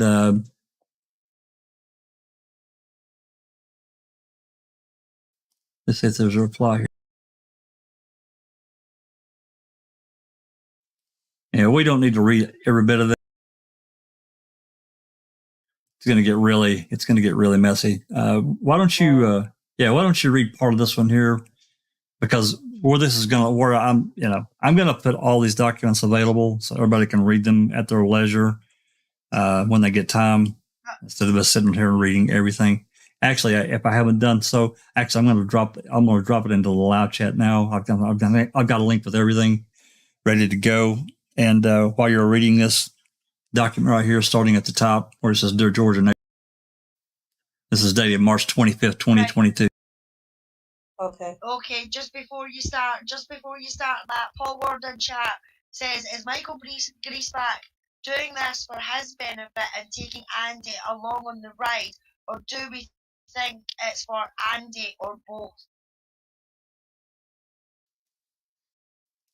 I personally think it's a distraction, but Yep, just a time waster, stalling. that's what I think. I could be wrong. If I thought Michael Griesbach actually cared about the truth, I would present the argument that Griesbach recognizes that this case will eventually unravel and Colborn needs to get out in front of it, and this may be an avenue for him to put his story on paper and separate himself from everyone else. But yeah, who am I kidding? Neither one of these men give a damn about the truth. No, they've done it for the money, and that's it, because Colborn's trying to get the money out of Netflix, and if Colborn gets the money out of Netflix, then Greaseback gets his greasy back polished with some money as well. So it was all done for the money, and I do apologise to everyone chat for my singing there. That was terrible. I had thought for a while that this was somehow a way to possibly protect Colborn from what Zellner was going to do. But if he really started this process way back in January, that was just about when Zellner came on board. So that theory wouldn't really hold any water now. So I don't know. I guess my thought would be is maybe he just thought he saw an easy payday, and at some point so did Griesbach. Stupid on their part because it's not turning out that way for them. It's just like they think that they had this in the bag, you know. They just seemed so confident and arrogant and cocky that we got this case in the bag, and it just, I mean, it's ridiculous. It makes you wonder how many other times they've done it, doesn't it? Yeah. Well, other cases, but hey, I just dropped a OneDrive link into the live chat for anybody that wants the documents. I will put them I forgot to do it, but add them to the video description, but I will after we're done later. But I dropped it in there for now. So, yeah. Ron, why don't you read a little bit of this one here, maybe first couple of paragraphs, and then we'll see where we go. But we've got other more pertinent emails that we're going to get to. So whatever you. Dear George and April, thanks for the email below. I'll save discussion on the substance for our meet and confer, which we must insist we schedule for early next week. April, I know you will be on a well-deserved vacation, and I see no need to interrupt that given Mr. Colborn is represented by a team of 3 lawyers from 3 different law firms. George's office was involved in the designation of the Manitowoc documents, and in paragraph 6 of the attached, you identified George as lead counsel for the plaintiff and indicated that he was the ultimate decider on plaintiff's side of this case when it comes to discovery disputes. George, please let us know your availability Monday and Tuesday for a call. In addition to discussing the Manitowoc documents, we are very concerned by the over-designation of emails and text messages, the assertion of various privileges that obviously do not apply, including the attorney-client privilege, spousal privilege, journalist privilege, and possibly the priest-parishioner privilege, and plaintiff's failure to comply with the ESI protocol, for example, by not using Bates numbers. While we will leave it to the producer defendants to address plaintiff's failure to produce documents responsive to the producer's defendant's discovery requests, we would like to discuss the problems with what plaintiff has produced in our meet and confer next week. George's office produced the documents at issue, and again, given his role as lead counsel and his many years of experience as a litigator, we assume he is more than capable of handling the meet and confer in your absence, April. Going on? Yeah, go ahead and read a little bit more. Okay, it's not very much longer. Of course, if the discovery deadlines didn't create some urgency, we would be happy to wait. But depositions must be concluded by May 20. Even if discovery motions could all be miraculously filed by Monday, they would be fully briefed they would not be fully briefed until May 2nd. Wait, what? Yeah, I don't know. What? Did I read? No, you read it right. It's about deposition. Okay. It must be concluded by May 20. Yeah, the depositions have got to start soon. Yeah. Anyway. Okay. And then the judge will need to decide them, and after decision, additional documents will likely need to be produced. So time is of the essence. Meanwhile, we are beginning to prepare witnesses and may need to show and discuss with them the over-designated documents Mr. Colborn has produced. So if we can reach some agreement on the designations, privileges, and production format during our meet and confer, that would be most helpful. Finally, I want to be very clear that, as I have said before, we are not treating the so-called privileged documents as privileged. They are not privileged, and your unilateral attempt to label them as such does not make them privileged. If you think they are privileged, then you should have taken immediate steps to claw them back, as we told you more than 3 weeks ago on March 4th. You took no such steps. You did not even respond to our letter until today. Please do not accept our silence on the substance of your email as indicating agreement with anything you say. We look forward to chatting at George's earliest convenience. Lita. Woo. Oh, Lordy. So basically, what I got out of that is Lita invited them over for dinner and drinks. And drinks. Was very cordial. Escorted them through the house, had their arm around them. Sat down on the couch. Hey, I'm not done. Sat down on the couch, had a nice, lovely conversation. Had the knife in her hand, stuck it in at the end, and said, please don't think that we're a bunch of whiny pussies over here. We're going to use whatever we can to win our case. Thank you. And pulled the knife out. Have a muffin. Yeah. Don't bring muffins in here, Christina. Oh my God, you made me laugh.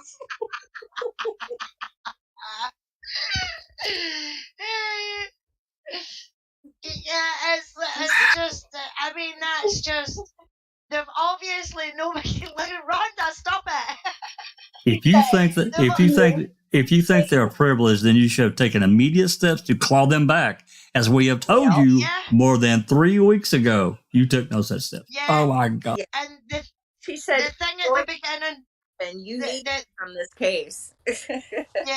yeah, but see the bit at the beginning where it says May 20th and then May 2nd, I think what that's meaning is the depositions were to be done by May 20th. Yeah, that's what it means. And they needed to start round about May 2nd, but they wouldn't be fully done. You know what I mean? If they were only having to start on May 2nd. So, but you know how bad things are for typos and all. So I was a bit confused on that as well. But it does say, but depositions must be concluded by May 20th. I think that's also another reason why they want this documentation from Greasebog. Yeah. But just what I'm saying as well, you know, if the motion was miraculously able to be done by Monday, they wouldn't have been fully briefed, you know what I mean? So I'm not going to. Let's not dive any further into that one. Let's move on to Exhibit 3. The latest one, it's Exhibit 3. It is 1865 is the document number. I'll scroll down to the bottom of this one. This one's only 4 pages.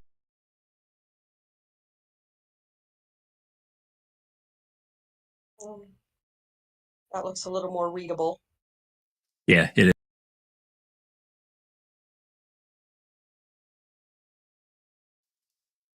Yeah. Oh, that's just one. That looks like it's just pretty much one email thread. It is one email, so that is correct. So I'll read part of this one and then I'll let you finish, okay? Okay, sounds good. This is from Lita to George, April to Colborn's. This is April 4th, 2022. So, basically not quite a month. Good morning, Council. April, I hope you had a good vacation. We are writing to schedule a meet and confer for this week. I need to check with my colleagues here at Ballard on their availability to get the ball rolling. I am open during the following window of time. Tuesday, well, she gives a period of time. I'm going to read it. Here are items Netflix would like to discuss. Counsel for the producer defendants may have additional questions. All of these items should be on your radar already through prior correspondence. We have just compiled them here for convenience. Several produced documents are referenced, and we will send those by separate email to facilitate the discussion. Hold on just a second.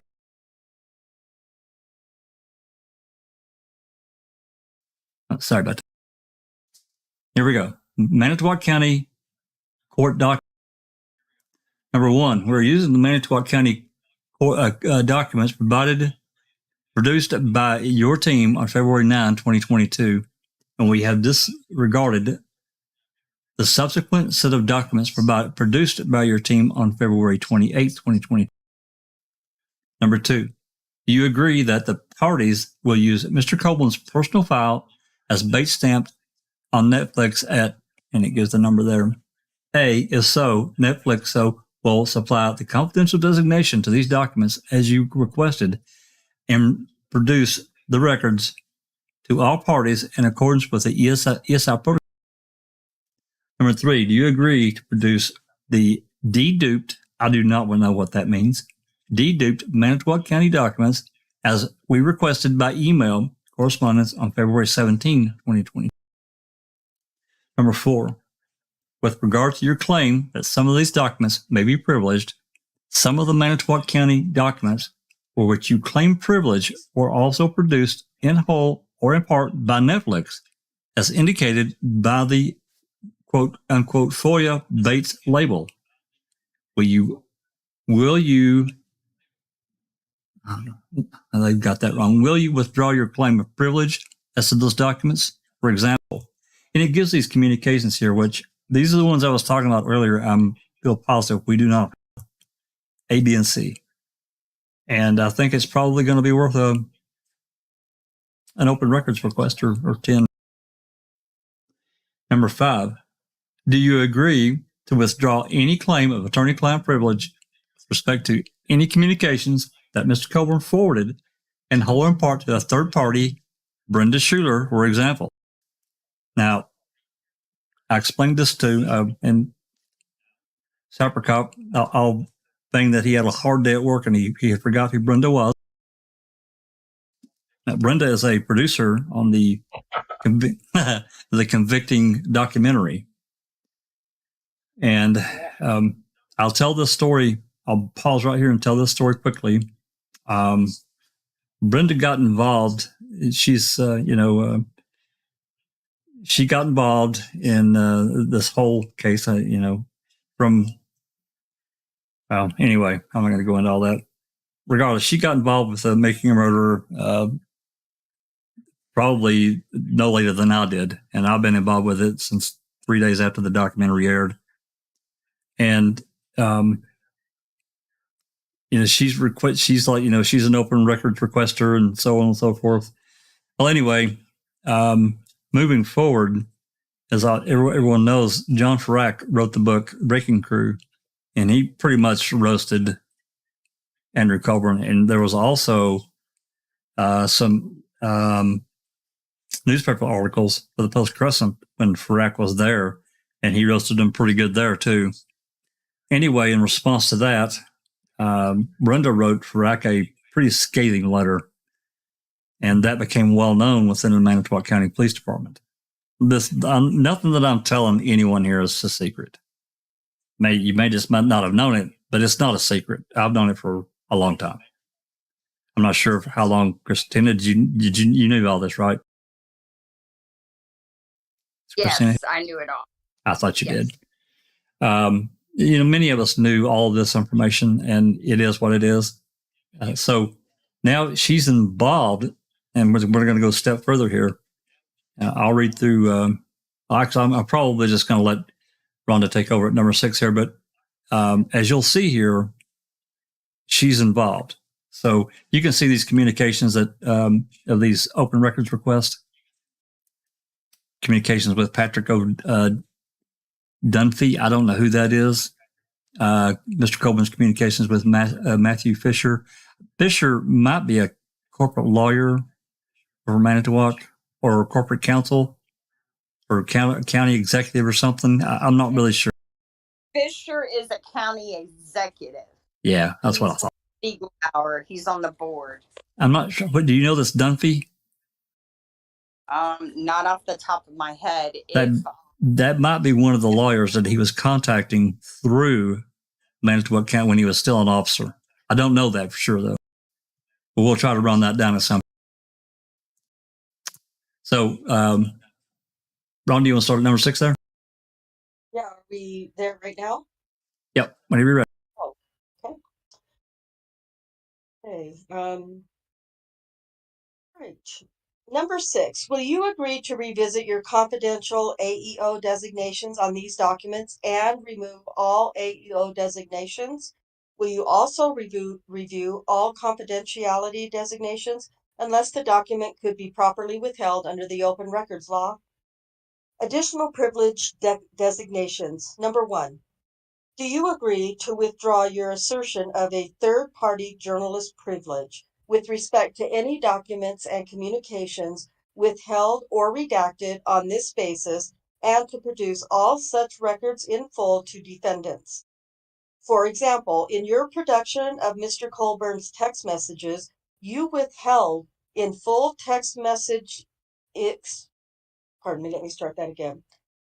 In your production of Mr. Colborn's text messages, you withheld in full text message exchange between Mr. Colborn and Brenda Schuler, Sean Reck, and Emily Matasic. Hold on just a second. Let's clarify. Sean Reck is the executive producer of Convicting. Emily Matasic is a reporter in a local area around, I'm not sure, out of Green Bay, or I'm not sure where, but she's a local reporter in that region, and she reported them during the Making a Murder. Go ahead. And she's always promoted the guilt narrative. Absolutely. Yes. Absolutely. I was just going to say, and she's so nice. and she invited a bunch of married guys over for drinking and watching Making a Murder. I just had to throw that out. One that did the interview with Brendan? No, that's Anjanette Levy. Yep. Patrick O. Dunphy is a personal injury lawyer. Marquette graduate. His law firm is Cannon and Dunphy. Yeah. Okay. I was thinking that maybe I saw an email. We may have that email. I'll look and see. Anyway. Go ahead there. Emily Matasic, and started reporting. Or Wisconsin. Let me just drop that link really quick. Okay.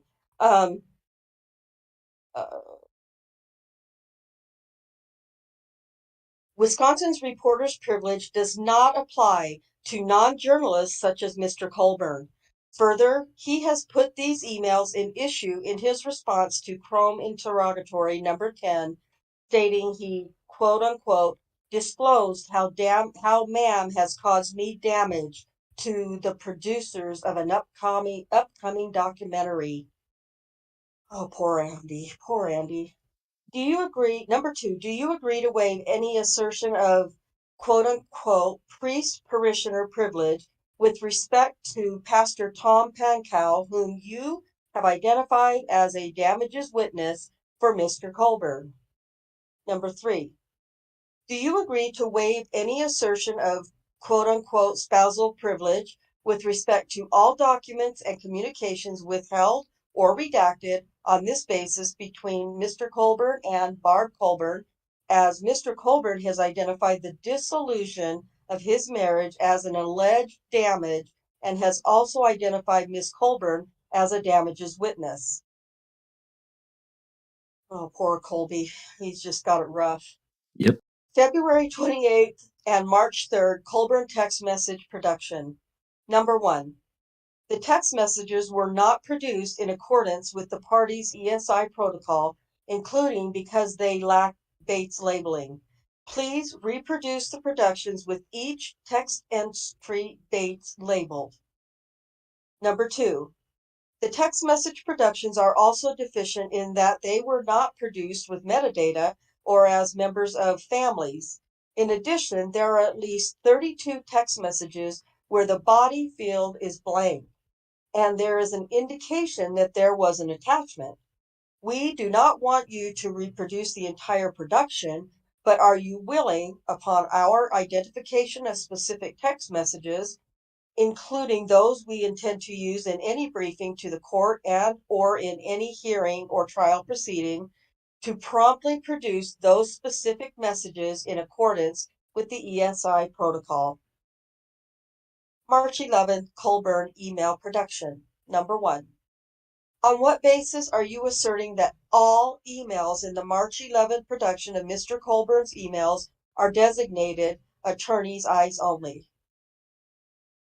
Damages witnesses. 1. When will you supplement your January 28, 2021 and February 16, 2021 responses to the producer's defendant's interrogatory number 10, which called on you to provide the individual's full name and present, or if that is not known, last known address, telephone number, email address, occupation, and present or last known employer, as well as the substance of each person's knowledge? In addition to requiring contact information and substantive knowledge for those individuals identified on February 16th, defendants also require complete identifying information and substantive knowledge for all individuals described in vague detail in your January 28 response. Additional questions. Number 1. Do you anticipate producing documents in response to Netflix's second RFPs on Wednesday, April 6th? If not, what is your plan for production of responsive records? Number 2, when will the parties receive deposition notices for depositions planned for the last week of April? And then it gives the dates. Notice B there, Laura and Maura. Laura and Maura. That's yesterday and today, the 28th, or? Yep, yesterday and today. Yesterday and today. So, and then tomorrow is Lisa Camara. Yep, Lisa. Who's this Lisa? I don't know who that person is. Anyway, so now we're, as we can see here, we've gotten off into several other little areas that they're looking for information and they're not getting it. Yep. Well, not only that, they're turning over empty bodies. Basically, yeah. Like, here's the dates that you're asking for, but that we didn't text anything. Yeah, it's blank. Yeah. We just sent blank there. Lisa Nishimura is a Netflix producer, specifically for documentaries. Man, you're on it today, Suppercup. Damn, dude. Right on. On it. On it like blue bonnet.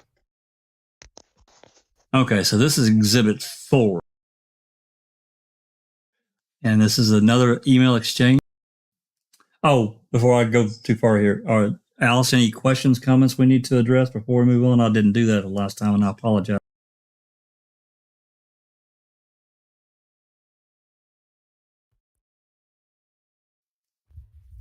I did drop the link again for the source documents for anybody that wants them.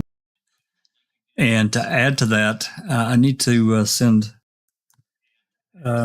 Cherie an email or a DM.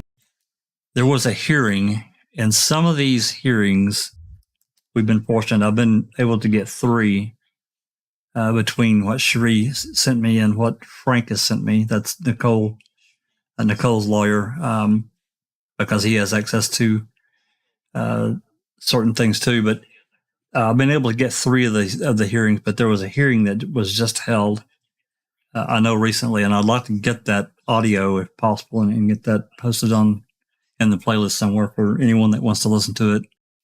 I think I think it's just good we document as much as we can along the way. Anyway. Audio. So yeah. We definitely need to, you need to hit her up. Yeah. Well, no, we're all good in chat for now, Jack. It said, Andy B says, a personal injury lawyer. Aren't they the people who have been making life miserable for most of the people in the world over? That pretty well nails it, Andy. No doubt. Okay, I'm going to move on to this next email. And I'm going to tell you guys, I've glanced at all these emails. I cannot tell you substantively what's in each one. So we'll just have to see what we get. So April 8th from Lietta to Colborn's lawyers. Counsel, let's see here. Okay. Counsel, I write to memorialize the outcome of our meet and confer, which took place over April 6th and 7th. Please find summaries of our discussions below under the relevant topics. For convenience, I have also attached April's 2 emails, 1 responding to my email below, and 2 Kevin's deficiency letter.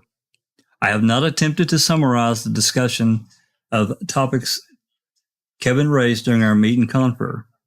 Kevin, I assume you may want to send your own email on that by replying all to this correspondence so everything is in one place. And looks like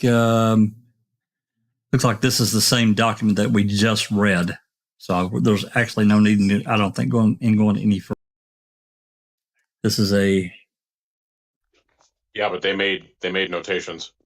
They did make notations. Okay, so we will go down local. So under the Manitowoc County documents, we have under number 2A. Do you agree that all part that Rhonda, if you would like to reply to these to the answers, then we can just go back and forth. Do you agree with that? Yeah. Which ones are my replies? You're answering in the red or orange, whatever color that is. It's, okay. Number 2A, and I'll read both. Do you agree that all parties will use Mr. Colborn's personal file as bait stamp by Netflix? Gives the number A. If so, Netflix shall apply the confidential designation to these documents you requested and produce the records to all parties in accordance with the ESI protocol. All parties are in agreement with number 1 and number 2 above and will proceed accordingly. 3. Do you agree? That is FD&C yellow number 5, by the way. Say that again. Say that again. the color of the writing, it's FD&C yellow number 5. Oh, okay. There you go. Okay. Number 3. Do you agree to produce the deduped Manitowoc County documents as we requested by email correspondence on February 17, 2022? The parties agree that the first set of Manitowoc County documents which your team produced to us were deduped, and we ask you to confirm whether the second set which your team produced was the complete set or whether it was similarly deduped. Deborah indicated that the second production of these documents is the complete set with no duplicates removed. We offered to try to compare the 2 productions to determine what was deduped from the first set. We told you that if we were unable to complete that comparison, we likely will ask you to provide a declaration regarding how documents were deduped from the first set and confirming the omitted documents can't be identified and produced to us. Okay. Number 4, with regard to your claim that some of these documents may be privileged, some of the Manitowoc County documents which you claim privilege were also produced in whole or in part by Netflix, as indicated by the FOIA Bates label. Will you withdraw your claim of privilege as to those documents? For example, and it gives the A, B, and C. We provided several reasons why these documents are not privileged. First, we explained that the documents were never privileged because plaintiff communicated using his Manitowoc County email address in which he held no reasonable expectation of privacy. Manitowoc County's computer use policy is clear that such communications can be accessed anytime. Plaintiff signed an acknowledgement of this policy indicating his understanding and acceptance of this policy. Second, we explained that even if they were privileged at the time of creation, these documents have now been in the public domain for so long that any privilege is long gone. We explained that the documents with prefix FOIA were produced by Manitowoc County pursuant to Wisconsin's public records law to members of the public, not anyone from Netflix or Ballard, and many of them were posted long ago. Posted online long ago. This cat cannot be put back in the bag. Neither Colborn nor the court has any authority to quote unquote claw back these documents from third parties, whether individuals or social media platforms such as Reddit. Likewise, they cannot enjoin their future distribution. These documents are now irrevocably public, and their disclosure results in a subject matter waiver of any privilege that might otherwise protect other related communications. You disagreed. We indicated that we would be moving to compel on this issue, and you indicated that we should do so as the parties would not reach agreement on this point. You further indicated that any motion to compel would need to seek a ruling on both the privileges as to the documents and the scope of questioning of plaintiff at his deposition about these records and the subjects contained therein. Okay. So they're not going to be doing any clawback. Good to know. Nope, So no clawback. what do y'all think they are trying to keep from being used against Colborn? Do y'all have any idea? You know, I've got so many damn directions here. I do. I'll speculate. I thought about this. My guess is, like I said before, it could be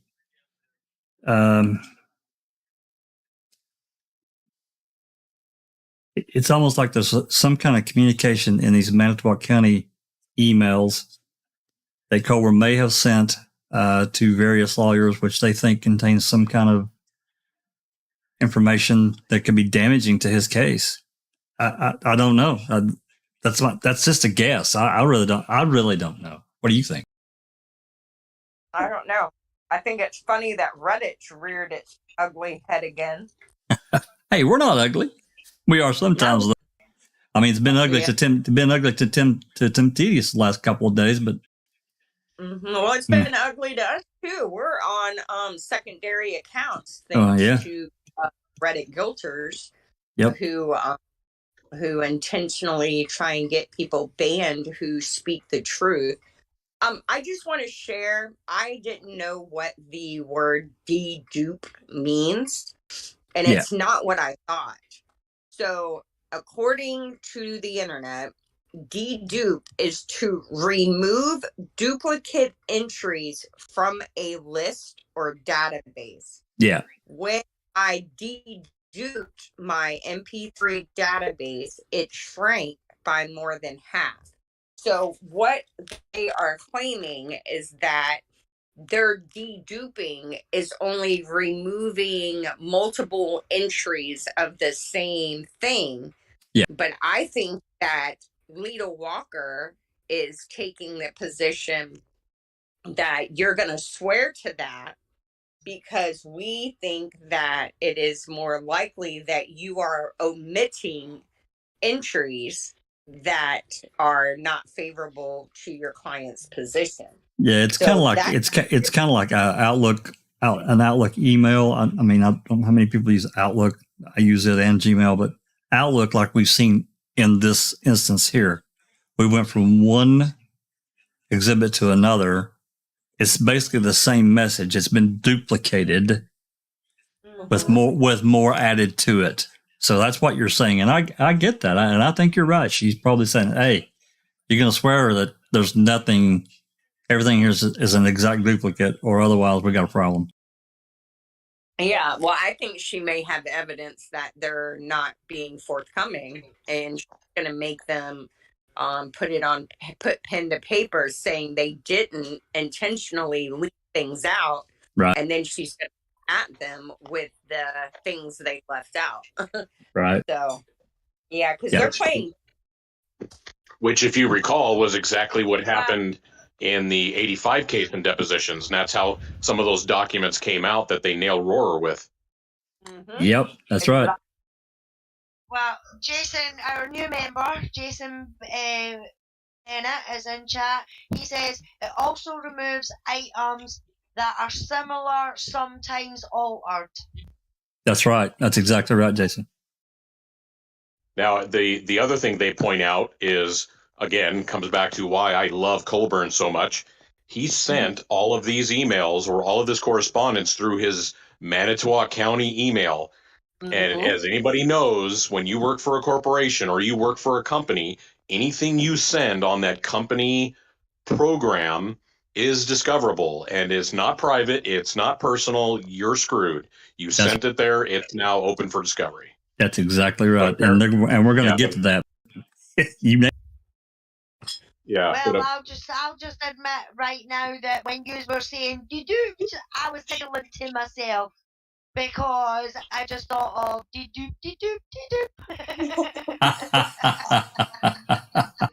I was thinking of Ryan Hilligus with his Duper's Delight. Oh my God, I hadn't even thought about that one. Oh Lord. Okay. My mind goes deep and dark and. Anything else before we move on? I'm gonna just. No, we're good for now. I was thinking about how Remaker let the cat out of the bag by saying he listened to calls, and that's how the license plate call came in. And I'm wondering what Rita Walker's got her hands on, if it'll help Stephen's case, because that's my interest. I think that's a lot of our interest here is if this case has the potential to get Stephen and Brendan out of jail, right? That's the lens I look at anything to do with Wisconsin. Oh, absolutely. 100%. How can this benefit the two men rotting in prison for a crime they didn't commit? And even beyond that, how can it help correct and put forth stiffer regulation so it doesn't happen again? Right? Yeah, true. I enjoy looking at these true crime stuff, but I swear those days I hate this fucking case. I hate it because it's like we're stuck in mud. Anyway, I don't want to get off on that, but yeah. That's a whole other discussion. Absolutely. All right. Anything else before we move forward? We good? Okay. Number 5. Do you also agree to withdraw the claim of attorney-client privilege with respect to any communication Mr. Colborn forwarded in whole or in part to third party Brenda Schuler, for example? And it lists at least 2 emails right here, not the 3, but it lists 2 of them. So apparently he's taken and forwarded copies of this communication to Brenda Schuler. All right, you can get the report. Oh boy. Okay. With respect to communications between plaintiff and counsel or prospective counsel, we explained that even assuming for the sake of argument that these were once privileged, that privilege was waived by plaintiff when he forwarded the communications to non-attorney third parties such as Brenda Schuler. You generally agreed that communications revealed to others who don't share an agency relationship are not privileged. You indicated that you would assess whether there is any agency relationship with Schuler and provide us plaintiff's deposition next week. You said you were talking to Mr. Colborn Monday and would endeavor to give us a definitive answer no later than Tuesday, April 12th. We followed up that there is substantial overlap between the documents produced by Manitowoc County in response to the public records requests, for example, the FOIA documents, and the communications which plaintiff forwarded to Brenda Schuler. We additionally indicated that a finding of waiver over these communications would result in a subject matter waiver. You indicated that you would review the scope of the subject matter waiver and provide us plaintiff's position on that as well. Please note that if you take the position that Ms. Schuler is or was Ms. Colborn's agent, we will expect to see any documentation of that relationship that exists in addition to any release or other contract he has related to Ms. Schuler's film project. That says Miss Colborn's agent, but I think that means Mr. Colborn's agent, or yeah, I think so. I mean, he's divorced now, but not unless done a Bruce Jenner, and we don't know about it yet. Now but notice they said that we followed up that there is substantial overlap Yes. between this documentation. That tells you something right there, that Lita may have her hands on something that maybe they didn't want out. Yep. That's exactly. I noticed that too, Sapper. You know what I think it is? I think Rookie forwarded all those email links that we got, he got, you got, I got, that we've all, worked and received, of all the interagency communications of Manitowoc County, Calumet County, and the DOJ. And I don't think Colborn was counting on that. Yeah, I'm sure he probably wasn't thinking about it at all. But I think I'm just trying to figure out how they could. Okay. No, go ahead. Well, I was just gonna say I'm still trying to figure out how these lawyers are trying to make an argument that number one, anything he sent from his Manitowoc County email would be privileged, and two, like they mentioned, how anything he sent to a third party, i.e., Ms. Schuler, is also privileged, because Ms. Schuler is just a separate producer of a Document. How would you put it? Non-relative documentary. So how the hell could that even ever be privileged? No way. It makes no sense. No, and at this time, because all of this is going to be prior to the filing when he retained counsel in 2018, right?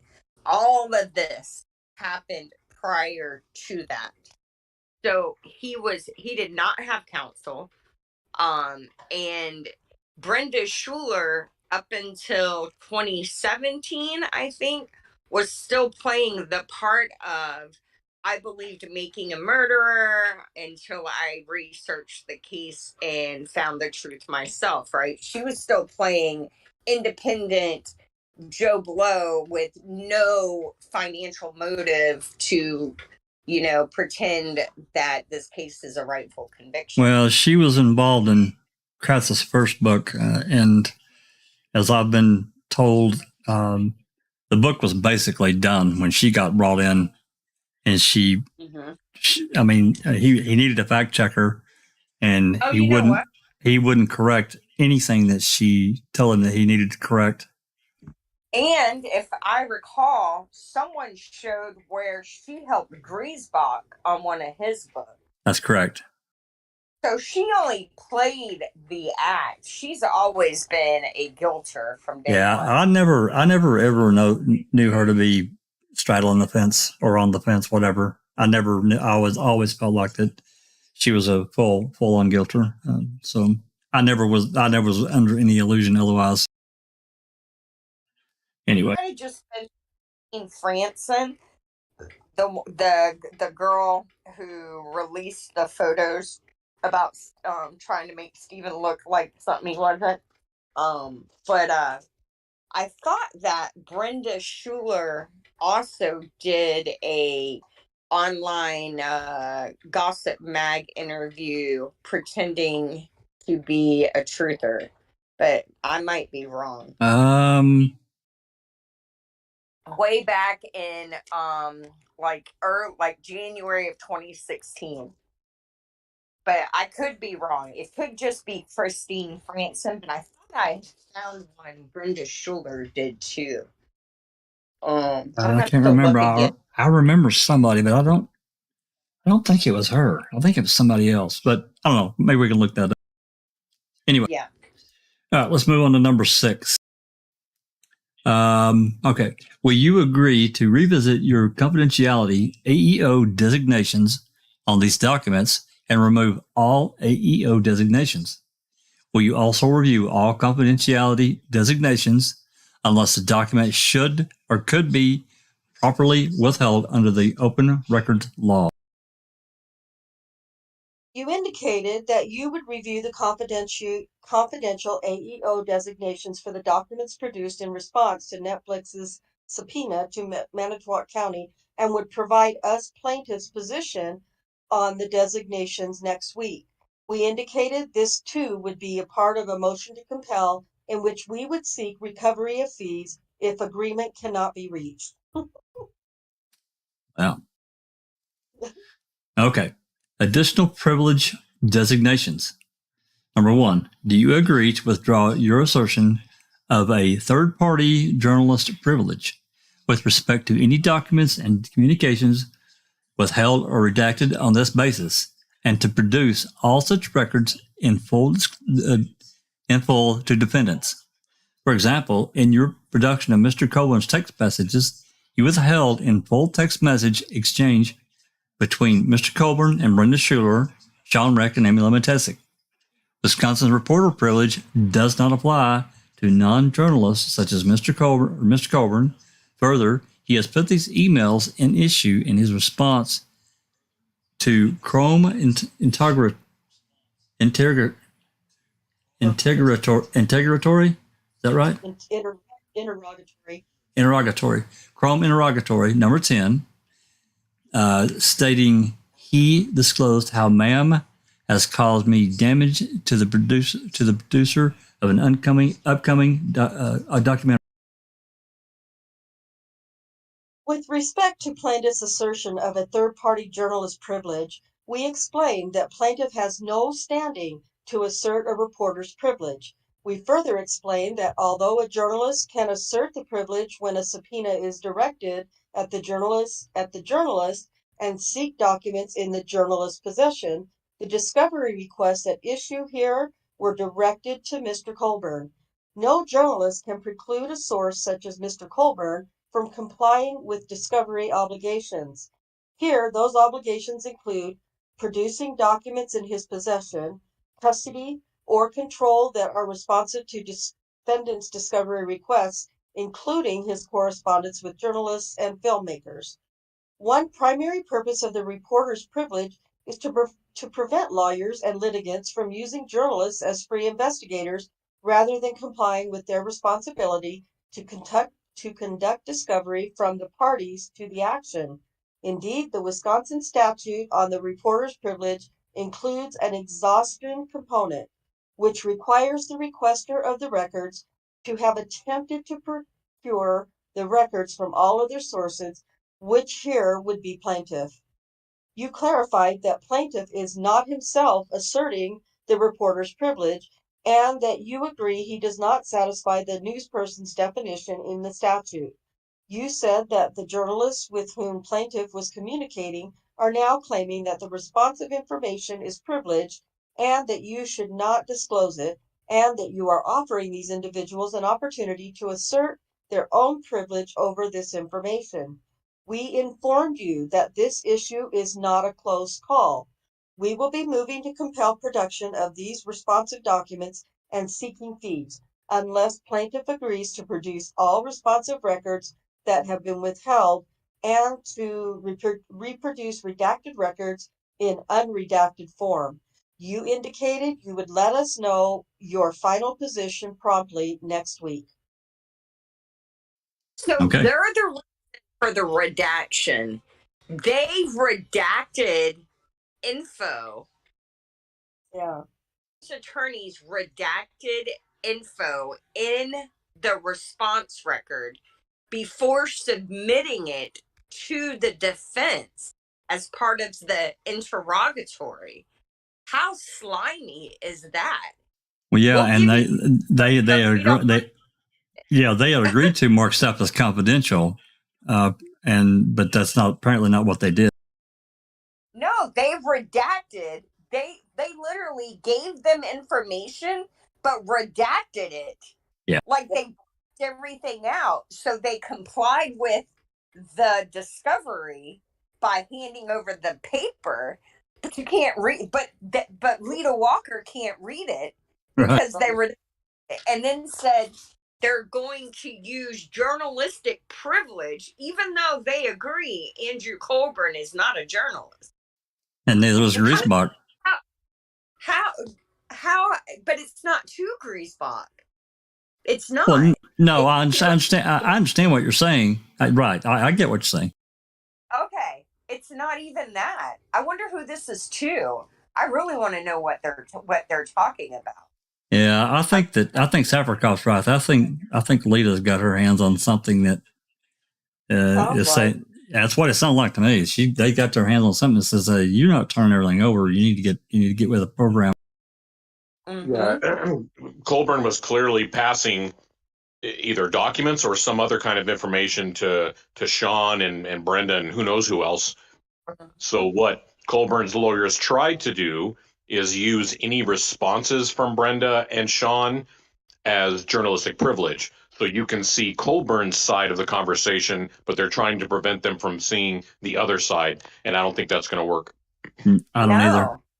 No. And you can't, you have to, the attorney get to see the info. The court can say the public doesn't get to see it, right? But yeah, that's where it goes back to what they talked about, like at fall last year. That's what she's talking about.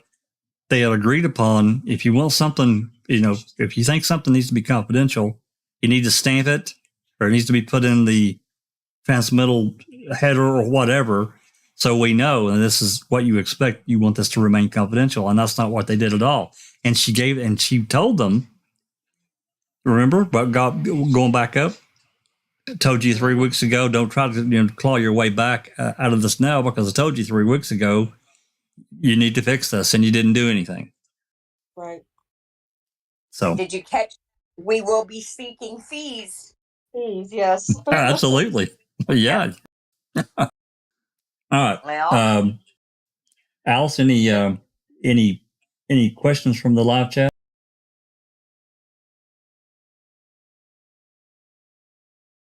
No, we're all good.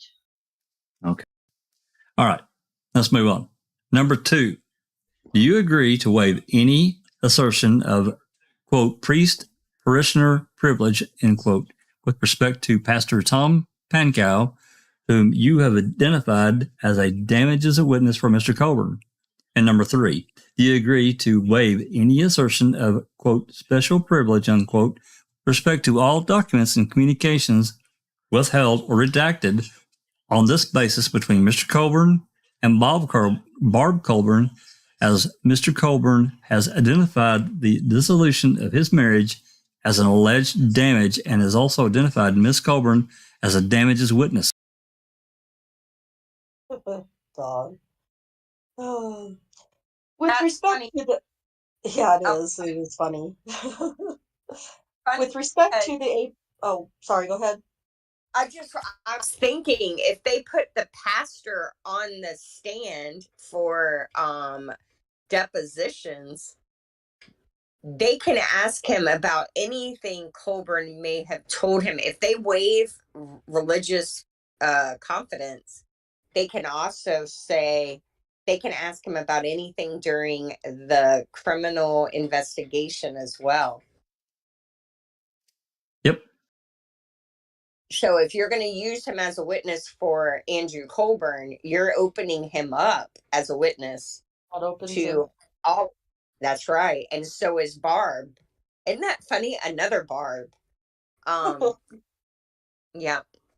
Well, like Savarkop said, we really thank Andy. Appreciate it. Mm-hmm. Yeah.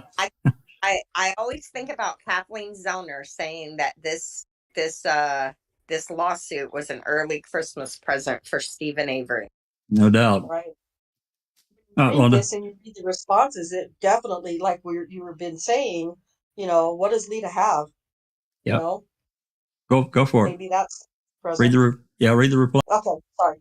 Okay. With respect to the April 18th depositions of Pastor Thomas Pankow and Barbara Colborn, April indicated that she is available on that date and will appear on behalf of plaintiff, and Kevin indicated he would participate remotely on behalf of producer defendants.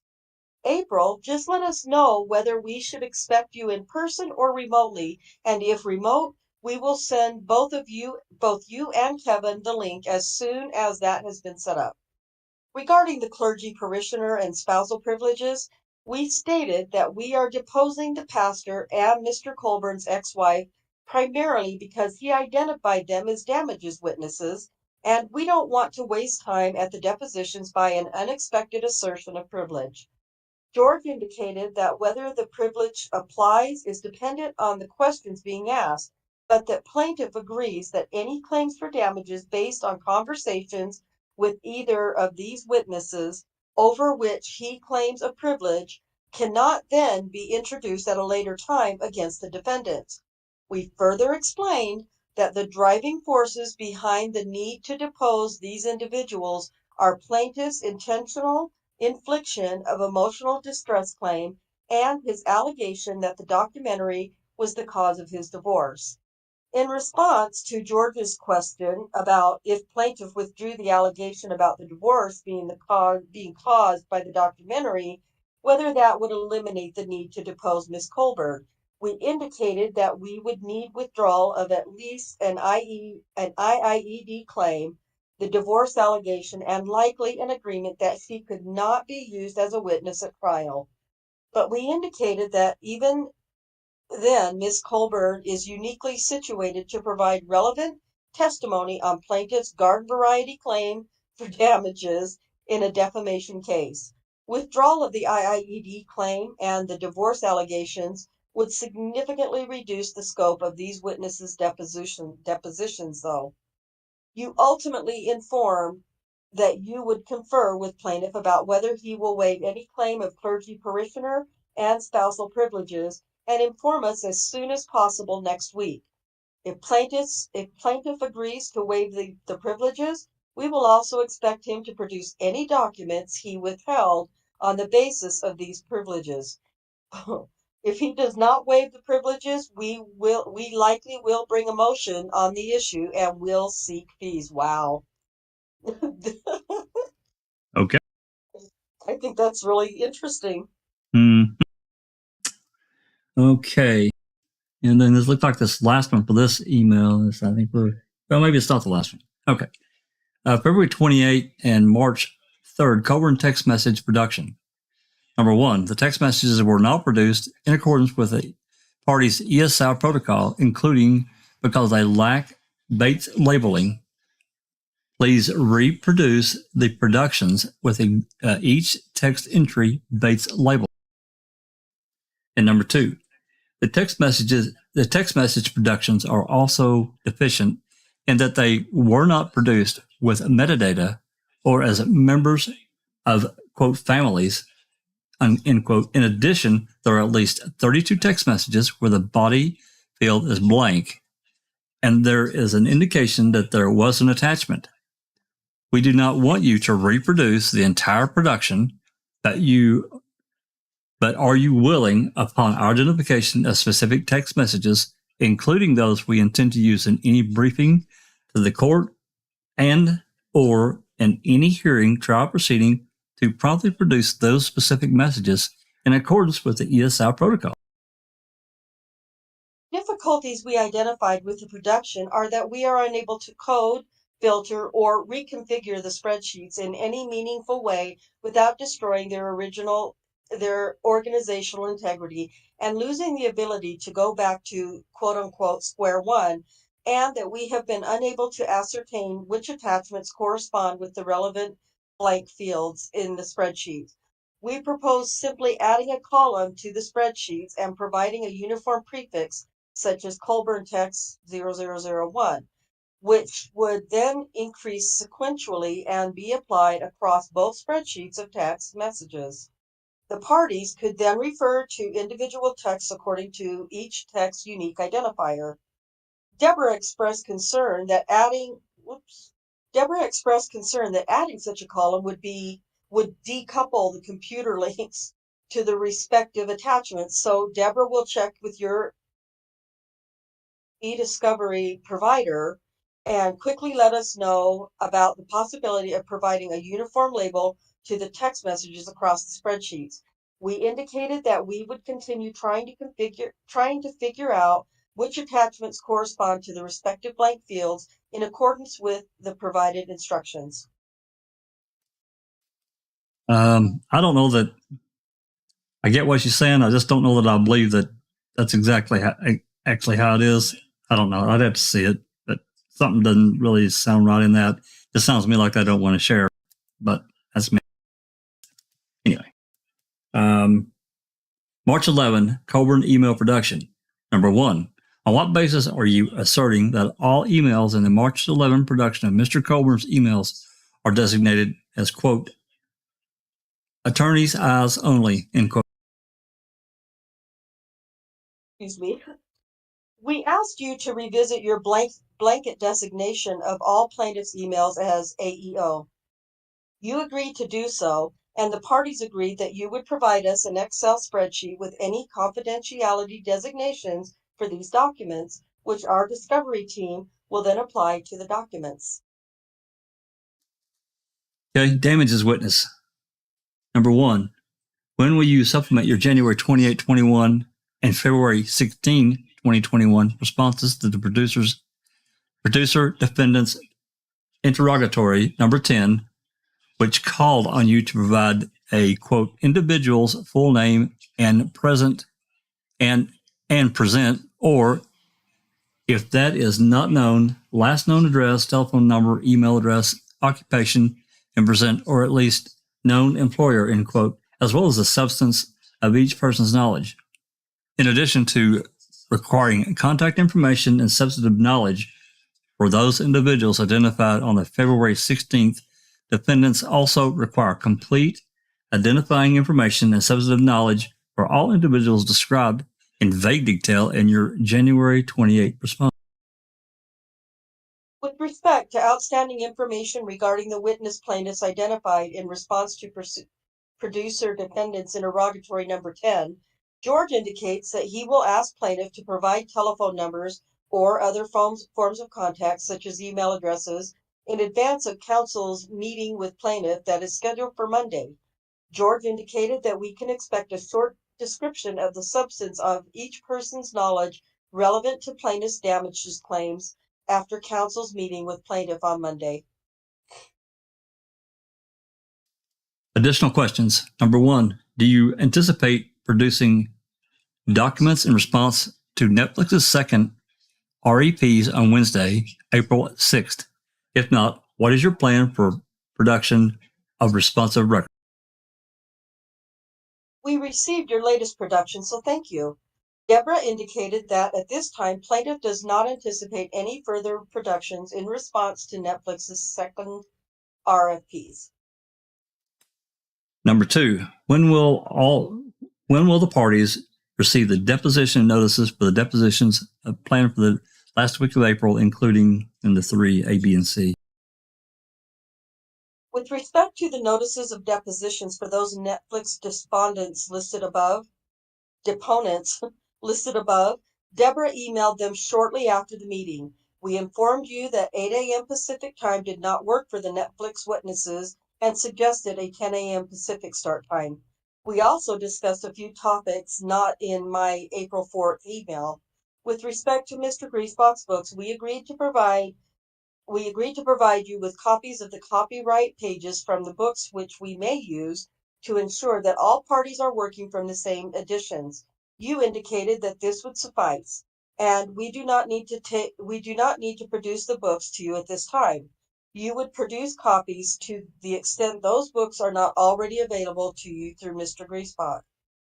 Further, on the motion in limine related to Mr. Griesbach, we asked whether plaintiff would stipulate to a briefing schedule that is scheduled closer to the time of the trial in this case, which is yet to be scheduled. We further informed that we will move for such a briefing schedule as the court has no reason to yet resolve this issue and the parties have other pressing discovery matters to resolve. You indicated that you will confer as a team and then promptly inform us of whether you will agree to a stipulated briefing schedule or whether you would oppose our motion. April indicated that Mr. Colborn brought the motion in limine in hopes of somehow heading off disclosure of a large number of documents by Mr. Griesbach that would be time-consuming to review during an already busy period of discovery. We said we did not know how many responsive documents Mr. Griesbach had, and that our meet and confer with this counsel was extremely unproductive and his counsel did not agree to voluntarily disclose any documents. Upon further reflection, I would now note that whatever the outcome of the motion in limine, such motions go to admissibility, not discoverability. So regardless, whether the motion in limine is decided, our position is that we're entitled to Mr. Griesbach's documents for the reasons set forth in our motion to compel. Thus, briefing the motion in limine over the next few weeks rather than closer to the trial will in no way alleviate April's concerns about the need to review additional documents and will in fact just add to everyone's already full plates. Further, it will be difficult for us to respond completely to the motion in limine. Oh my goodness, excuse me. Until we're able to see the documents that we've requested of Mr. Griesbach. Finally, I wanted make clear Netflix's position regarding a few items in April's attached email. April wrote, "We also remind you that we consented to an I can't read anymore, Jack. Fine. April wrote, that's okay. April wrote, we also remind you that we consented to an extension of many of your deadlines in the case for the purpose of allowing time for discussion and resolution of alleged issues to the extent possible. Netflix has not sought any extensions from the court. In this case, plaintiff and the producer defendants have sought extensions which Netflix did not oppose. The one time Netflix indicated it needed a bit more time to get documents, last October, you moved for sanctions and a motion you later withdrew." April wrote, "Finally, with respect to Netflix designations of email messages involving man's production as confidential, we reiterate our concern that you have failed to supply any rationale for these designations in response to our prior inquiries. The problem that this creates is that according to our local rule, protective order is not a sufficient basis for filing documents under seal. A separate request must be made identifying the basis for designations. When we file our response to your eventual summary judgment motion, we will not have any basis for representing to the court that they should be filed under seal because you have not articulated one. In the absence of any plausible rationale for sealing these documents, we will need to seek direction from the court well in advance of summary judgment briefing regarding the proper treatment of these documents so that we are not caught in a bind during summary judgment briefing." During a summary judgment briefing. Okay, I can pick back up. Sorry. Oh, yeah, you're. I don't believe we have failed to respond to any inquiry about this, and if you can point us to a specific inquiry, we will try to find our response to that inquiry for you. At present, unless someone moves the court for an intervention on designations, it seems we will all be in the same boat come time for summary judgment, since you too have designated nearly everything confidential. In fact, unlike Netflix, and as discussed above and during our phone calls, you have designated a significant percentage of your production as AEO. We are open to any suggestion you want to make about how to deal with this. We 100% agree that over designation unnecessarily complicates this case. That said, we do not believe we have over designated." April wrote, "Please note that we have not yet completed an exhaustive list of deficiencies with the defendant's productions, and we reserve the right to request additional meet and comfort conferences as may be necessary or appropriate as we continue our review and analysis of Netflix's and Chrome's production." We are not sure which of the defendants you're talking about here and concerned that you continue to conflate Netflix with the producer defendants. For example, in asserting you have granted us many extensions. That said, we are always willing to meet and confer, though we would be surprised to learn at this late date that you believe our discovery responses are in any way deficient. Although you have certainly had questions about our production, for example, related to raw footage and Google Docs. We have answered those questions, and you have never identified any actual deficiencies despite our serving written responses 9 months ago and finishing our document production 5 months ago on October 28th, except for a small set of documents we expect to produce in the very near future that are responsive to your recently served 7th set. Vita Walker. Yeah, it's an interesting exchange there. I thought, and that's why I wanted to go ahead and read that through after Sappercott pointed out that there were responses here. She's smart as a whip. She just put every bit of their back and forth on the record. Yep. Yeah. She did. Super smart. I really want to see what they want to keep locked up out of prying eyes. I want to see it. It's like, it's so. Ugh. I'm wondering if they're not designating everything attorney's eyes only in hopes of keeping it out of Kathleen Zellner's hands. So, because it's damaging to Colborn, it's got to also be damaging to the false narrative of the crime and the investigation, right? That's why it's all. I guess there's that potential, but I don't know. It just has the feel to me that it's more directed to something damaging that could have been said to a third party. That's the way it feels to me. To a third party that's a non-lawyer, which there's just absolutely no. I just don't see how there's any way they can keep that stuff sealed at all. I don't know. My mind goes like 14 different places and I trip over it. Just keep thinking, this is a lawsuit where the plaintiff alleges that a documentary made him look like a crooked cop, when in reality he was a good cop who caught the bad guy, right? That's what Colborn wants his wife, his children, and everyone to believe. That I'm sure he did his job.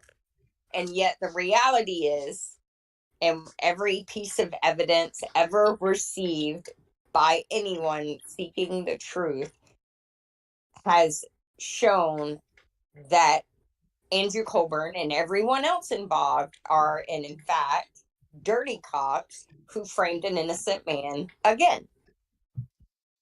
And this next, I don't think we're going to read through all this. Because there's a lot of repetitiveness here, repetitiveness. I mean, unless you see something specific.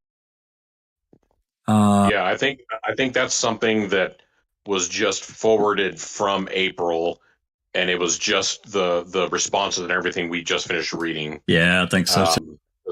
I didn't see anything extra. I think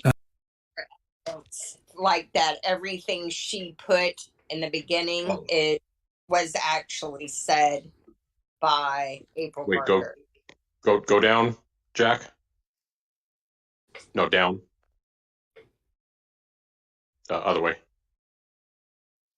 You're going the right way now. Yeah, keep going.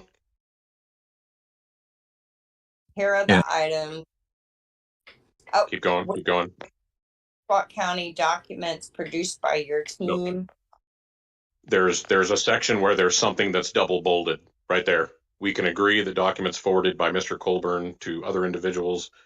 So they did put extra stuff in here. Yeah. Okay. Go back up. Yeah, so go back up one page. I was going to say we can read April's message here. Then we can read some of these other responses here. Says hi all. I'm attaching documents that contain Kevin's and Alietta's messages from Friday with our responses in boldface type. This is what you're talking about, Sapper. In order to avoid confusion, I removed the boldface type from some of the Alietta's headings. They are still underlined. It seemed that it would be too unwillingly to try and send these responses with an email message at this point. I was concerned that we might lose font coloring and highlighting and distinguish those whose comments were made by which speaker at this point. Okay. So let's go.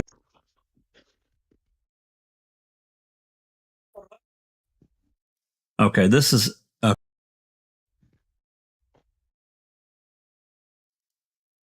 This is back up to number one with regard to your claim some of these documents may be privileged. And we read through, and some of the Manitowoc County documents for which you claim privilege were also produced in whole or in part by Netflix, as notated by the FOIA Bates label. We agree to withdraw your claim of privilege as those documents, for example, and it gives 3 documents there. And okay, you can read that bolded. Yeah, so April's responses are further down, right there in the main black. Yeah, the double bold. It's double bold. Yeah. So if you want, can you read now, Rhonda, or you want me to read it? I'm going to read off of the YouTube screen, though, because I don't have that document. So I can see it. okay. We can agree that documents forwarded by Mr. Colborn to other individuals who are not attorneys and with whom there is no other privilege are not privileged. We will produce such documents without AEO designations. We do not have authority from our client at this time to enter into any stipulation that there has been a subject matter waiver. Yeah.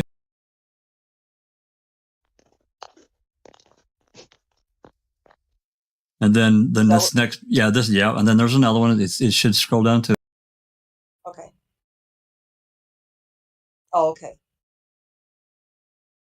We can provide revised designations by the end of this week. We agreed to participate in a motion to extend the defendant's deadlines at Chrome's request, but also benefiting Netflix specifically to allow time to attempt to compromise with respect to the issue that you raised at a reasonable pace, given the amount of material involved in and the fact that the team members who are primarily handling some of these matters are involved in other active litigation cases as well. Therefore, we do not believe that this timeline is unreasonable. Okay, then this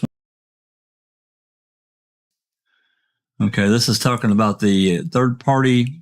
Okay, do you agree to withdraw your assertion of a third party journalist privilege with respect to documents, communications with or withheld or redacted on the basis, and to produce all such records in full to the defendants? For example, in your production, Mr. Copeland, this is talking about the text messages that were blank between Colborn, Schuler, Sean Reck, Emily Tasik, Wisconsin. Okay, and talking about this, I'm not going to read out the entire thing. We know what we're talking about.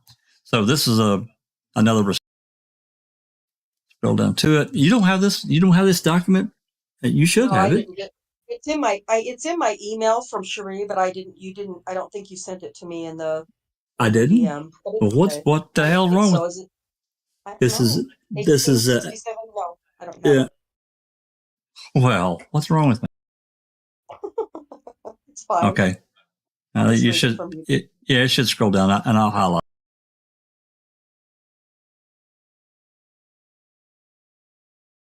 Okay. All right. Counsel for WBAY and the Wall Street Journal have indicated subsequent to the conference with you last week that they will not seek protection for these communications in these proceedings. Accordingly, those communications will be produced. I note that Craig Linder, counsel for the Wall Street Journal, indicated that he did not necessarily agree with your assertion that a subpoena to a source such as Mr. Colborn would not trigger potential journalist privilege protection. My understanding is that the Wall Street Journal could have contended a broader privilege applied, such as under New York's journalist privilege. This issue demonstrates why we could not simply assume, based on the wording of Wisconsin statute, that your analysis was correct. However, Mr. Linder indicated that they had concluded that the content at issue was not sufficiently sensitive to warrant the effort to become involved in this case. With respect to the communications with Brenda Schuler and Sean Reck, they have asked that we designate any such communications as confidential pursuant to the protective order because they are in production and the communications relate to as yet unreleased work. If you object to such designations, please advise. Please keep in mind that you have to date refused to relinquish your own designations of all Netflix email communications as confidential. It may be that we will be able to reach some agreement to seek permission from the court to file documents designated as confidential under seal without the need to go through local rule procedures as to each document for purposes of later motion practice. Well, okay. And this one, Was he sending stuff to the Wall Street Journal as well? what it sounds like. I don't remember seeing anything like that, but yeah, I guess it's entirely possible. But not only that, that's them saying that some of the stuff that they're getting handed over, they want it to be confidential because it's coming for Sean Reck and that. So it's coming for convicting a murderer. No, it's going to them. It's going to them. It's not coming from them. Yeah, well, so they're trying to cover their own ass because convicting hasn't been bought by anybody or anything like that. Anything that can be released in this court trial can be made public, but they don't want it to be because then that's going to fuck up their convicting, innit? Because they're going to see that they're going to be biased. Because I think even though it's supposed to be a mutual sort of equal side of the story, we know fine well it's not going to be. Well, yeah, I think we figured out a long time ago that this is not going to be an unbiased production. It not only that, but if I'm just saying, if this is purely speculation, guys, if there's this communication that he sent us these messages to third-party sources, and they're sending legal advice back or strategy back, that opens up whole nother can of worms to me. I don't know. Yeah, because it would tip their hand in terms of the direction the documentary was going to go. Which, like I said, I think we're already pretty clear on what direction it's attempting. Oh yeah, but I think that it's more than just one-way communication. I think that there's responses back from. Certainly from Brenda. I don't know if there's anything back directly from Sean, but certainly from that team back and forth between Colborn. And I think that's what they're trying to say is anything coming back from the convicting side has to be confidential. And probably anything after the very first correspondence, because obviously if Andy is responding to something that they've said back, that would have to be confidential as well, quote unquote. Well, the problem is that he's copying his lawyer or a potential lawyer in the same emails. So that's what it just gets so messy here. From his Manitowoc County email. Correct. That's even worse. And then claiming it should be considered private. Right. Yep. So this next one, number 1, do you agree to waive any assertion of the priest parishioner or privilege with respect to Pastor Tom Pankow? You can read that. Mr. Colborn does not assert priest parishioner privilege with respect to Pastor Tom Pankow. Okay, and we already know what he's talking about on the spousal privilege. You can read that. Oh, you're scrolling. Okay. I don't know why I don't have this one. Mr. Colborn will waive spousal privilege and also withdraws for purposes of these proceedings and to streamline the litigation only, the assertion that ma'am caused his divorce. Oh, smacked him right down. So Colborn basically lied and tried to say that the documentary caused his divorce. Yep. Nice try, though, buddy. Yep. Okay, these next two, I'm not going to read all this out again, but these are talking about, looks like text messages and following the ESI protocol and them sending stuff over blank, and then the 32 text messages. So it looks like there's a reply to that. So that should scroll in for you. And Andy B mentioned he's confused with the responses. So the stuff that's in main black was what they were, what Lita had originally emailed to Colborn's lawyers, and then what was in the orange or the yellow or whatever color you want to call that, that was what the notes she made after they already met with Colborn's lawyers. And then what we're looking at now in the double bold is Colborn's lawyers' responses to what April had put in orange. Does that make sense? Yep. It makes perfect sense. Okay. We are advised by our ESI provider that defendants should be able to insert a column in the Excel spreadsheets if they keep the spreadsheet with the other files so as not to lose the data in attachments. However, the various spreadsheets cannot be combined easily. There were 3 spreadsheets produced as the data came from 3 different phones. Our e-discovery provider has indicated it would take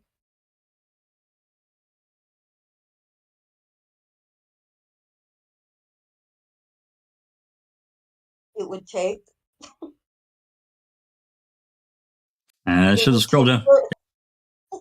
It's okay. It would take further research to see if the data between phones can be combined. If defendants wish to pursue that, they would need to bear that cost. Right now, the data can be identified by the A, B, and C, which was on each spreadsheet, and the line number, which appears on the far left of the spreadsheet. There you go. And this next one, March 11, Colborn email production. On what basis are you asserting that all emails on a March 11 production? Mr. Colborn's emails are designated as attorneys as owners. We explained we were only concerned with private information, such as addresses, phone numbers, or other personal information in the emails. Again, we can identify which emails those are by the end of this week. No, I don't know. Scroll down there so we don't.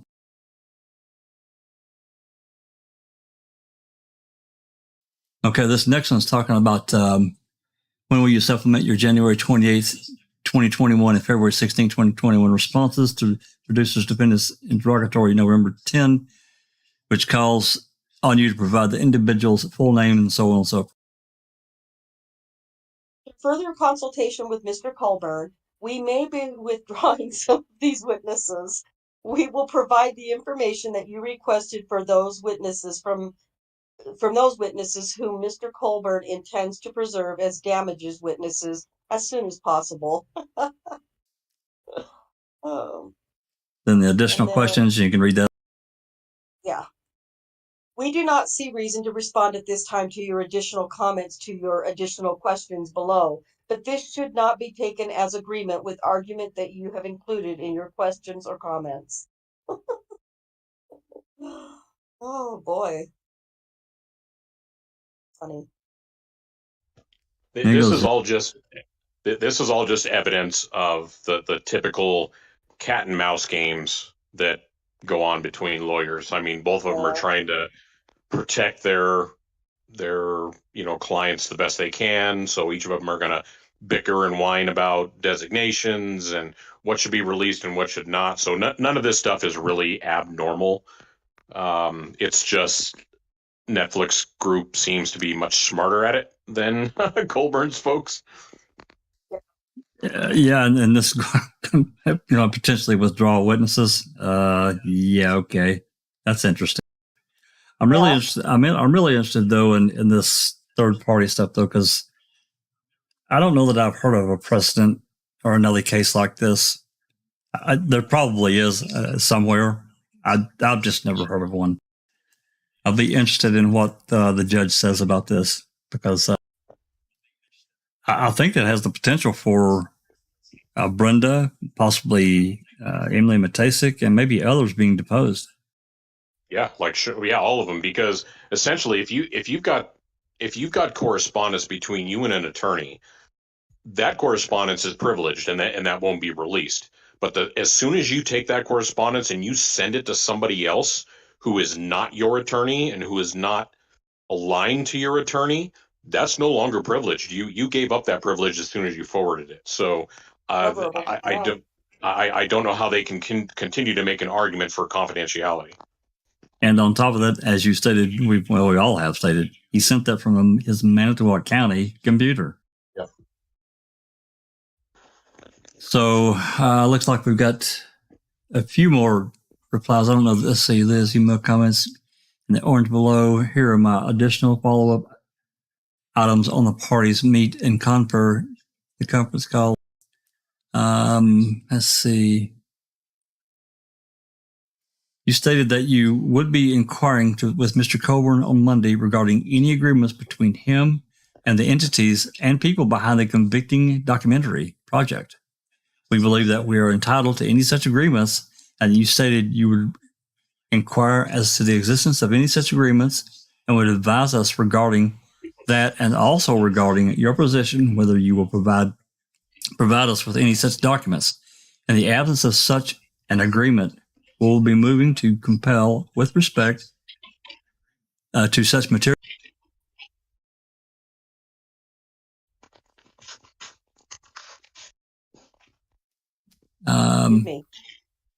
You can read I guess we can read these replies right quick. I'm not going to read through the entire time. Yeah, I think we've covered the body of these replies, that it's enough that we can just read the replies, don't you think? Works for me. Okay. As George indicated, we do not believe there is an agreement, rather an authorization. We will be producing it based on your request, though I am not certain that it is responsive to any of your specific formal requests. Oh.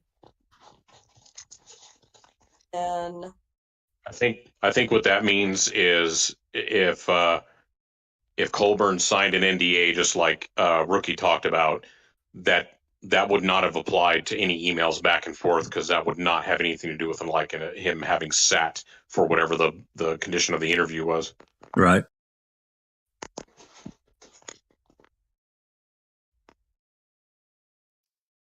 okay. Plaintiff's position that he does not possess any responsive email messages or text messages that predate December 2015. Plaintiff had produced what he believed to be all responsive documents, but he is double checking this. Any responsive non-privileged documents unidentified will be produced. Mr. Colborn likely will also produce in the near future some additional documents as to which privileged claims for those documents may be abandoned, but they do not relate to the timeframes that you have identified. Mr. Colborn simply had no reason to, nor did he retain many documents relating to the events that were the underlying subject of MAM. How convenient. Well, that's interesting, because it wasn't his computer to begin with. It'd be on the Manitowoc County servers. I mean, anything up until he retired. Well, most things. I won't say everything. Okay. When that scrolls down, you can continue. Okay.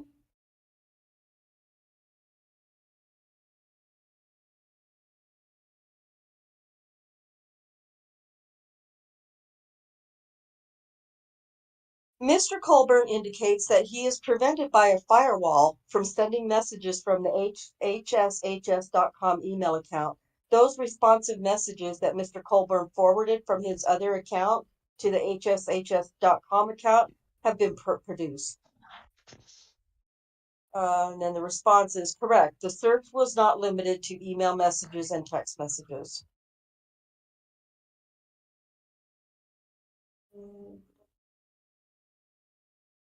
Okay.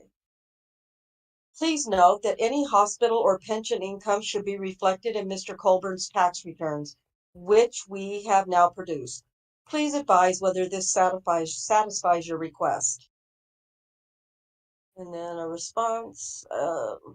Correct. To our knowledge, no such documents exist other than to the extent text messages already produced may have referenced speaking engagements that Mr. Colborn did not attend. And it was my impression that the term fan mail may have been used sarcastically to refer to negative messages. However, Mr. Colborn does not have any positive fan mail related to making a murderer in his possession other than anything that was already produced, unless there may be some documents and materials provided to Geraldine Deeds. Mr. Colborn may abandon privilege claims as to some materials that he provided to Miss Deeds, but not as to other confidential communications with Miss Deeds while she was assisting him in attempting to pursue the claims that ultimately were filed in this case.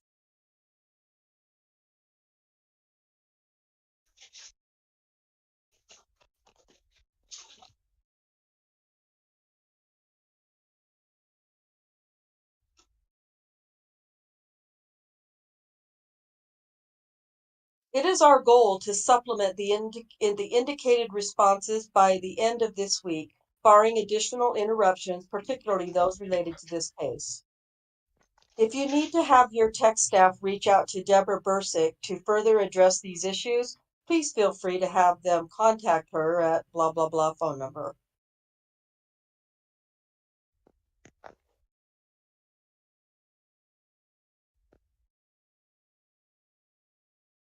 Fan mail.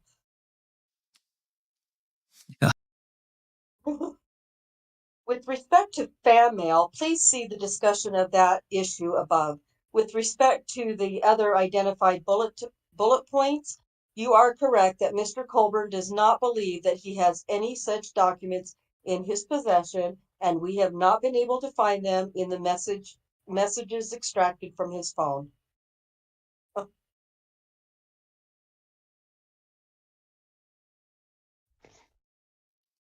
Hello.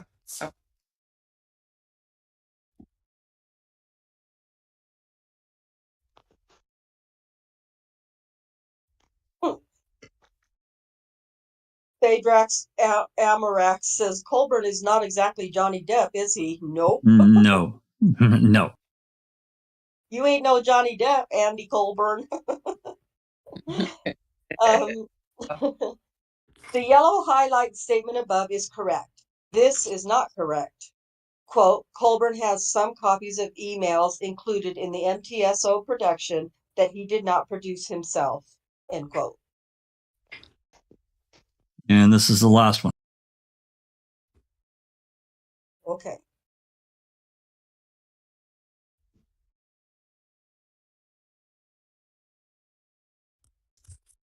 Sorry, I don't have my own copy of this. I don't know why.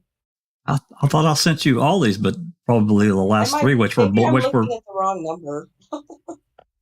Okay, if responsive email messages existed in exchanges with Phantom Fixer email account,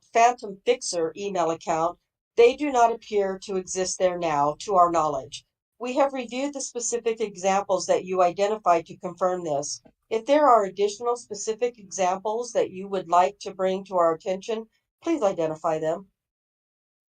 Yeah, that's the last one for that particular document. I think that's Exhibit 5.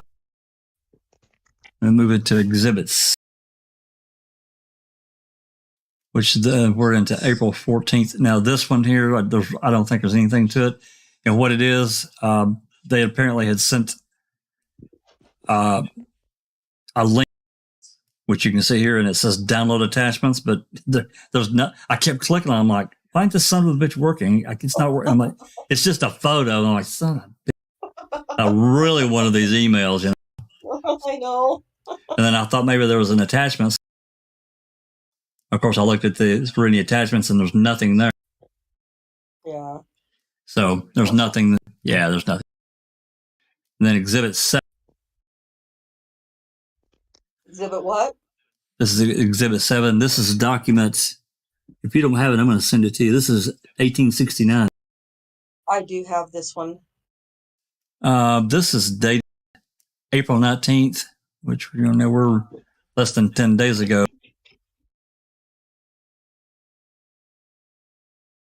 Starts counsel. I'm following up on April's response. Is that the one where?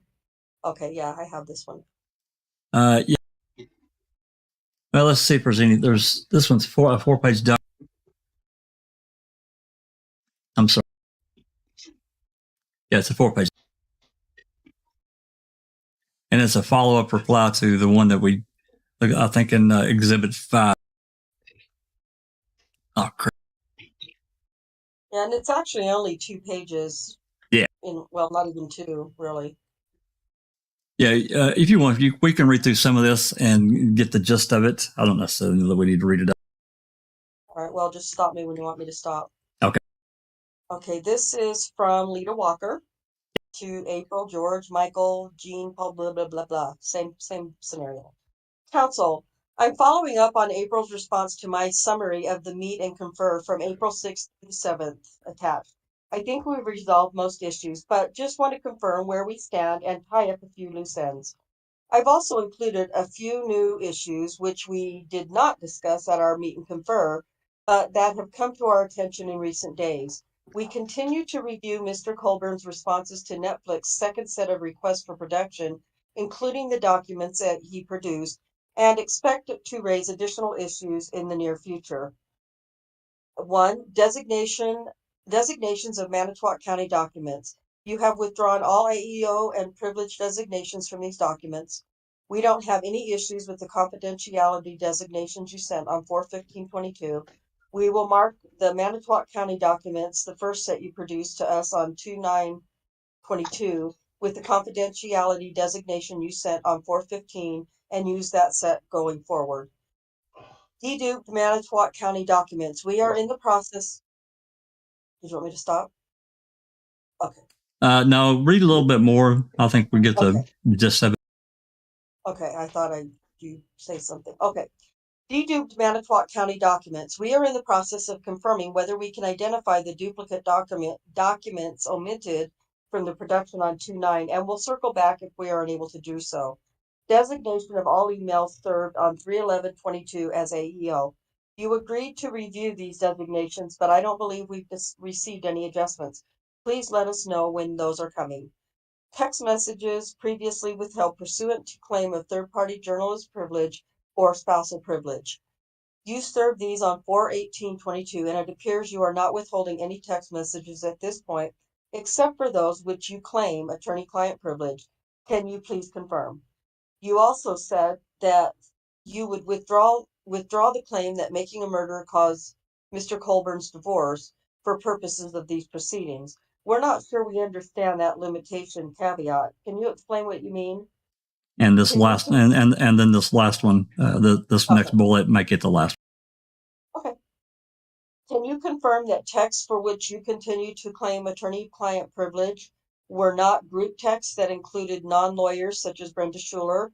And can you confirm that the substance of the text was not otherwise shared via forwarding, copying and pasting, or otherwise with non-lawyers such as Brenda Schuler or Barb Colborn?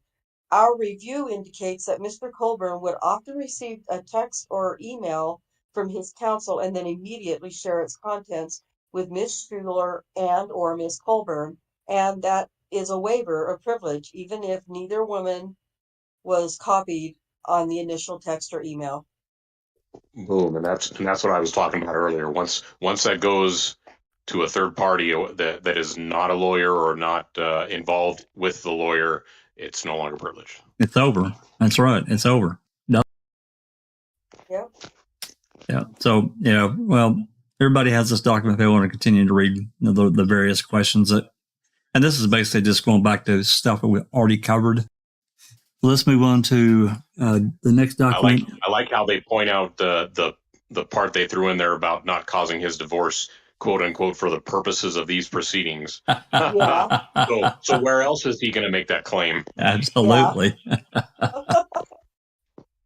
Yeah. Next document is 1871. We'll take a look. And this is Exhibit A.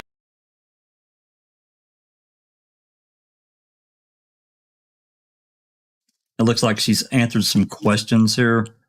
And we're not going to read through all these because we've been on for a minute. Exhibit 9. Exhibit. It's document number 1871. And looks like this is a she's highlighting. This is from April to Yetta. I'm highlighting below responses to your questions. Please let me know if you need further clarification. And you can see where she's highlighted various things here. So, and everybody can read through those. We don't need to read. I don't think there's anything. No. Nothing mind bending. And then the last is Exhibit 9. And this one's dated April 25th, just a few days ago. And this is to this is the new lawyer, Isabella. I'm not going to try to say her last name. I'll say it to Deborah. And I just glanced at this one. Thank you for your email the April 22nd email from April that you reference addressed only emails produced by plaintiff on March 11th. Similarly, the email providing the March 11th production of Mr. Colborn's emails stated it was for providing a designation for all emails in the production. We have not received any purported confidentiality designations for subsequent productions by plaintiff. If it is your designation that documents produced after March 11th production are to be treated as confidential, then please specify which documents and or productions you believe are confidential. So this is just a one-page document. So I think, let's see. I'm sorry. This is a 3-page document. So people can read that. And when I say one, I'm not going to go through and read it. And the last thing I wanted to produce or show here before we get out is the declaration of this. I guess this is the new law that Christina was talking about earlier. I'm not exactly. Declaration of Isabella. Yeah, I'm not exactly sure if she's a new lawyer. Maybe I said that wrong. I'm not. No, she is. She came on the case in February. Okay, so I would. When we pulled the documents off in February, one of the documents that I put in that Google Drive file was her entrance into the case. Yeah, okay, I remember that now. Yeah. So basically, she's under penalty of perjury, subject to that statute. One of the attorneys for Defendant Netflix, in the above captioned, and I have personal knowledge of matters set forth. I hear make this declaration supported Netflix motion to restrict made pursuant General Local Rule 79D, and its request that the motion be denied. And she goes on. I'm not going to read the entire thing. Anyway, I just wanted to point this out. It's also in the. But I think there's 19 documents that I linked in that folder, and actually I'll link it again. I'm not sure, or maybe Kat's been. I don't know if Kat or one of the other mods has been linked.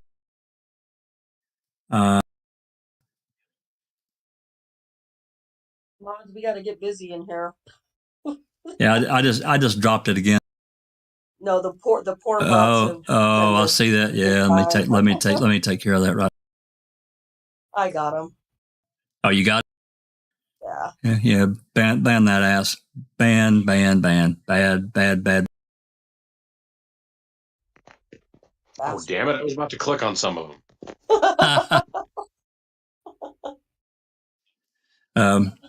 Yeah, I'm sure we probably lulled Alice down. She's probably 3 or 4 o'clock in the morning. Yeah, no kidding.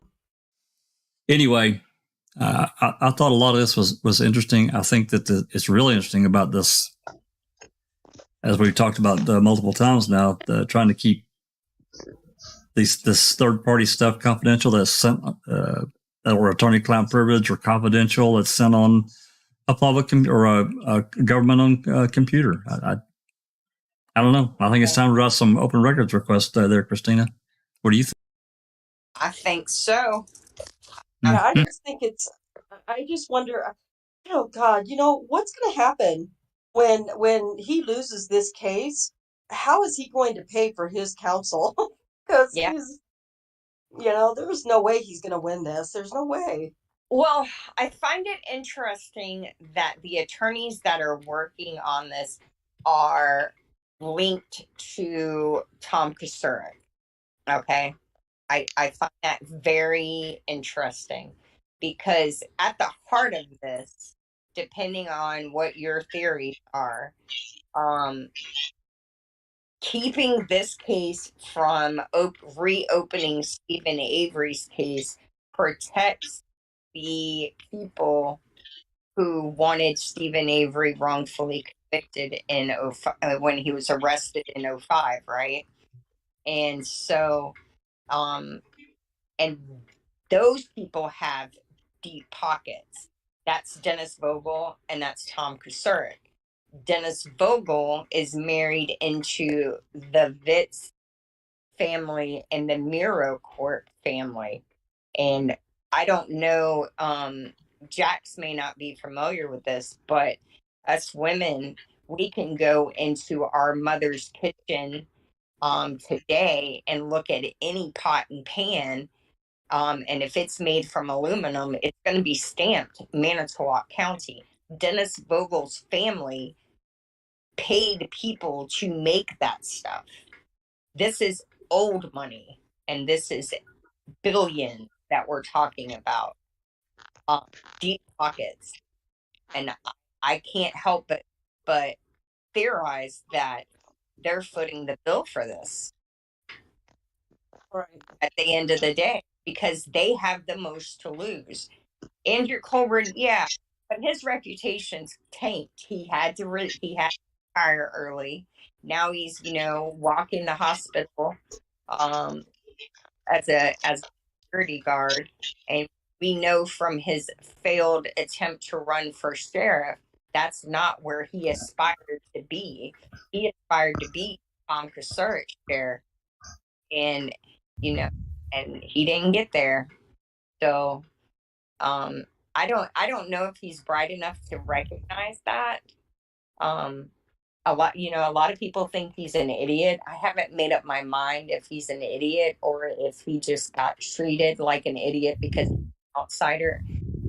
Very, very close knit in Manitowoc County and in Wisconsin. But this case could really be the catalyst to unravel it all. I don't know that he's an idiot. I don't think he's that bright. Go ahead, Al. I was just going to say they've got to keep him sweet, haven't they? Because just with Christina saying that she thinks that they could be paying his legal fees and that, they've got to keep him sweet, or else he can tweet like a canary, you know what I mean, and just let everything out and say F a lot of yous, so they've got to keep him sweet somehow. So paying his legal fees would be one way to do that. Well, I don't know. There's, I just don't know what. I just know that they're guilty of keeping their arms around information in 2005 that we exposed. Thanks to Christina and her dogged pursuit of Gregory Allen, they kept their arms wrapped tight around the Gregory Allen information, and that tells me that they'll do it in any situation that could hurt them. I don't know what's in these emails or these communications that they're wanting to keep confidential. Like I said, my mind goes like 14 different directions, and I end up tripping over a bunch of them because I can't make them work out. And as far as going back to Griesbach, him not wanting to produce materials up until the time that, he became his lawyer, that's another problem, a huge problem for him. And that's going to be interesting too. But I don't see how that can get denied either. I really don't. Maybe somebody else has a better or differing opinion. Yeah. I don't think Tom Kusurik is using email. So no, but he could have others using it for him. Yeah. Well, Yeah, he could have others working for him. Well, or using WhatsApp or one of these other services that are everything's encrypted unless you have direct a direct connection. They can't unscramble. So, in some way. All right, we've been here for 3 hours and 34 minutes. I thought we'd be on for a couple hours and done. Well, I was wrong. Yeah, I mean, one thing to keep in mind that I kind of keep harping on about this particular lawsuit is if they allowed Colborn to be involved in too many aspects of the framing, and I'm like you, Jax. I think Colborn is an idiot. I don't think he's a very smart man in any way, shape, or form. No.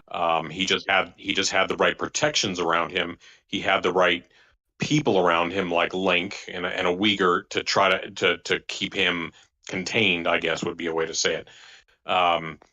But you put him in front of somebody with any degree of intelligence, like a Zellner or like this Lita person, who's going to put him in a chair and fire questions at him. They're going to break him.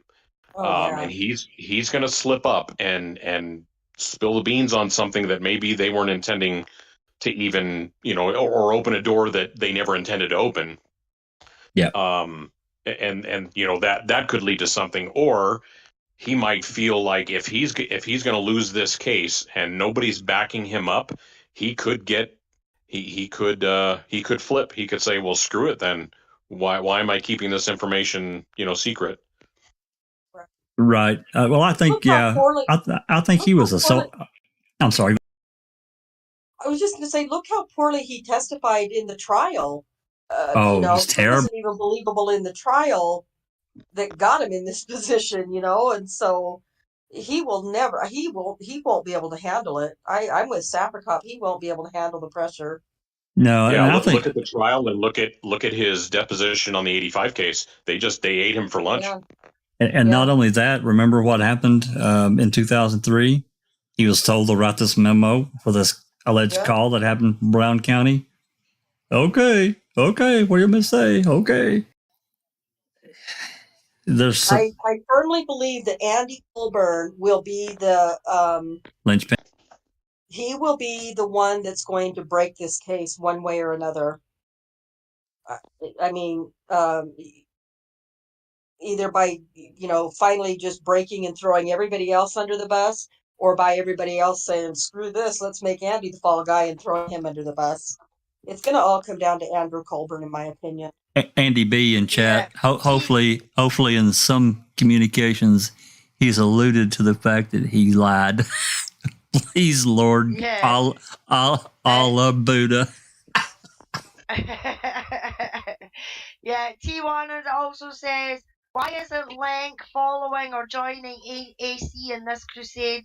Because he's not stupid is what AC is. Yeah, Link says, I don't want a damn thing to do with that. Thank you. I'm over here. Goodbye. And that's one question that I've been pondering all this time is why Colborn? Why did he choose to take this route? What could possibly have been going through his mind for him to pursue this line, especially against something like Netflix? And that's why I said the only thing I can possibly come up with from a man of simple intelligence like Colborn is he was hoping for a quick payday. But he's still going. I would have thought that once they realized that they were dead in the water, that they would drop it. But he's still going. Yeah, that's the part that's getting me. Why keep going?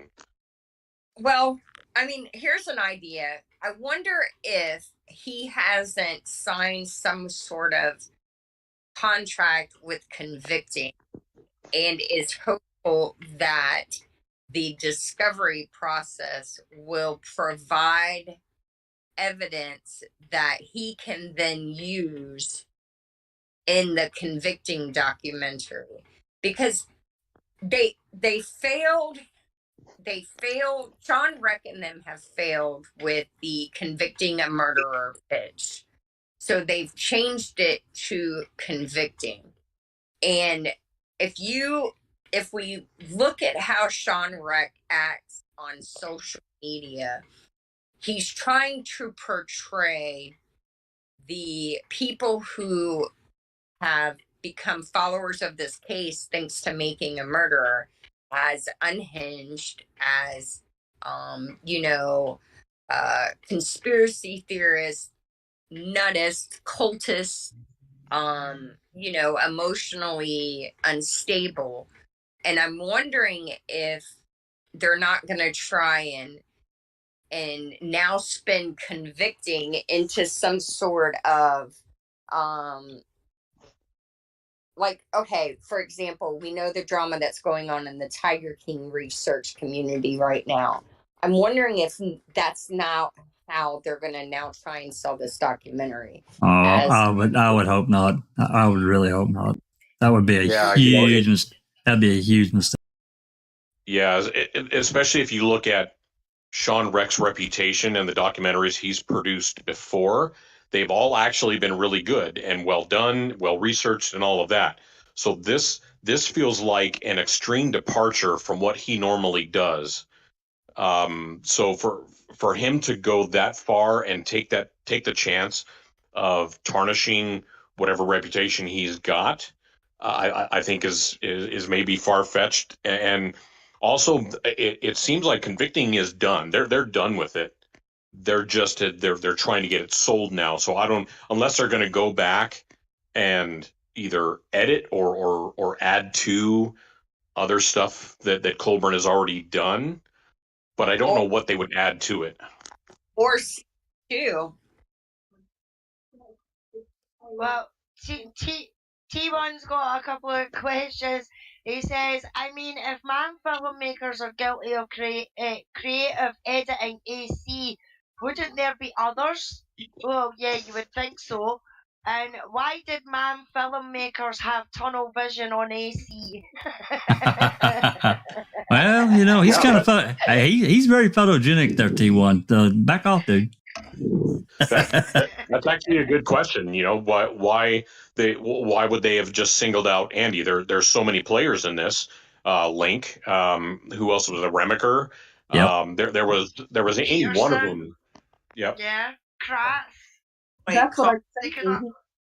That's what I'm saying. They could have honed in on Kratz. I mean, especially with his Sexton case with it being a pervert. You know what I mean? And using domestic violence women and stuff like that. They could have easily have honed in on him, So, I mean, Andy saying that they just went after him.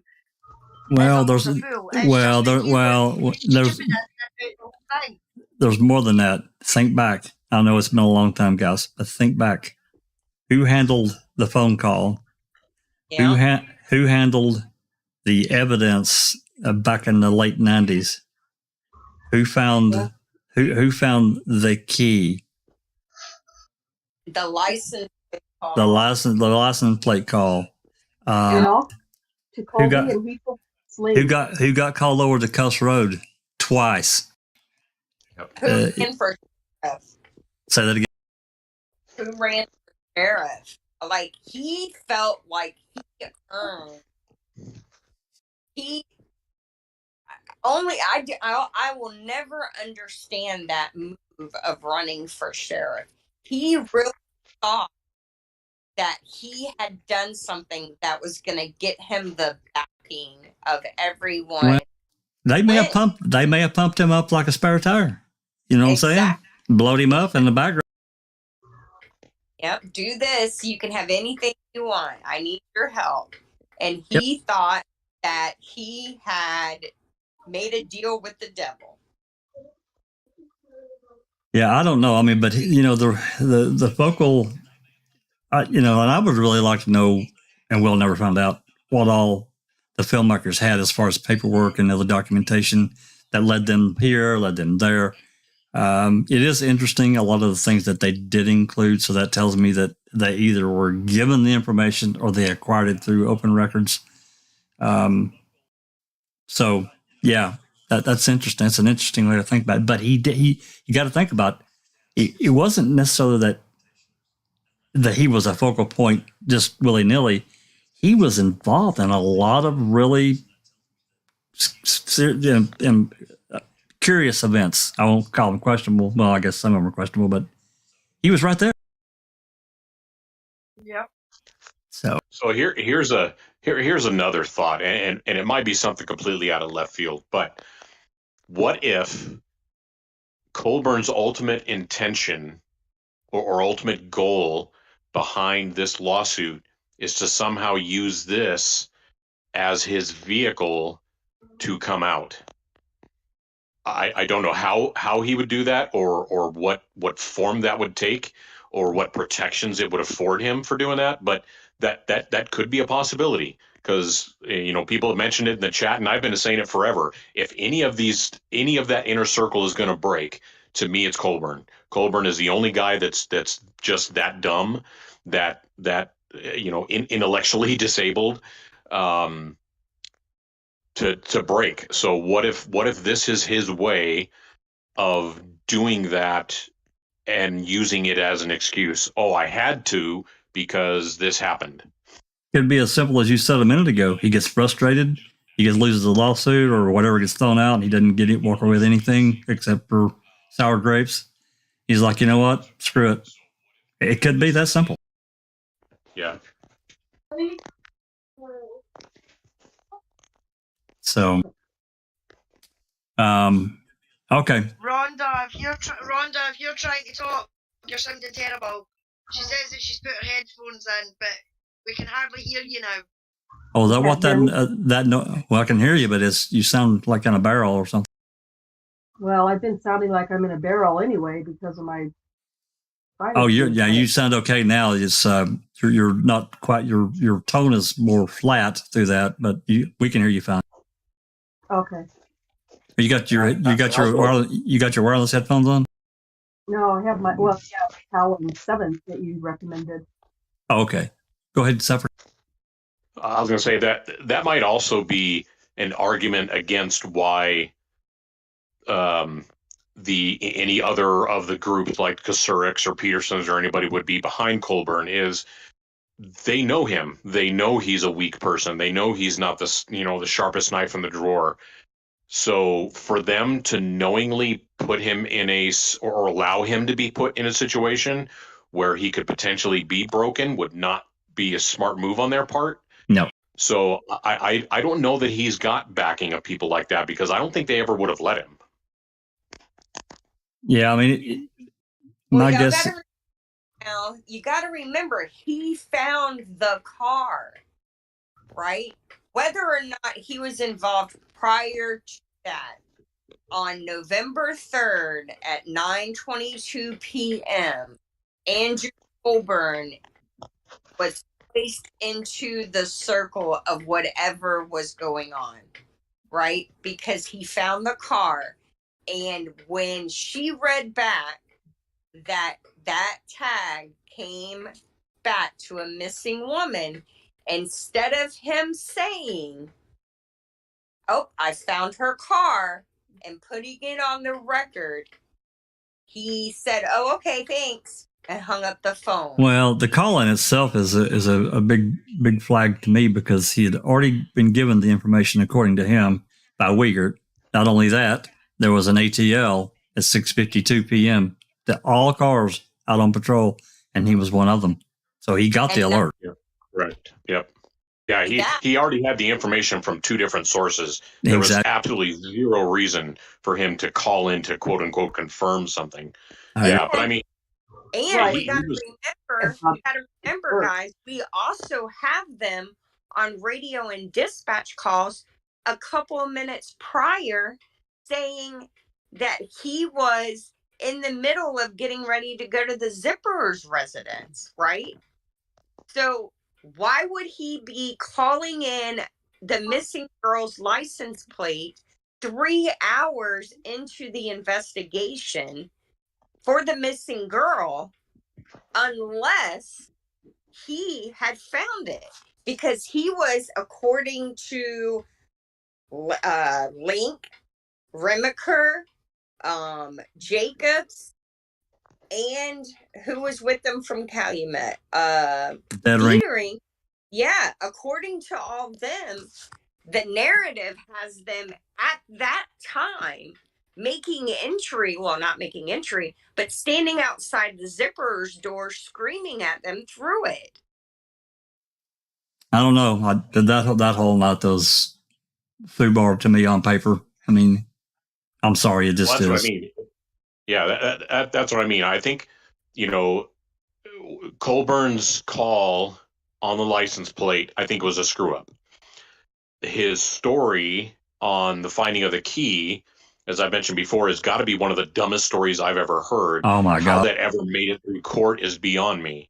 And then, he's also involved in the whole Kuss Road. So that's why I'm saying the people involved in this case would have to know that Colborn is not a smart cookie. So the last thing you would want to do is take a Colborn and put him in a position where somebody could get information of him that you don't want people to know. So Yeah. I don't know why Michael Kosurik or anybody else would support him and pay for him to run this lawsuit where he could be put in that position. It just doesn't make sense. I think that what information he does have, I mean, he probably has some damaging stuff, but I think it's probably more peripheral that could lead somewhere. I don't know that he has specific.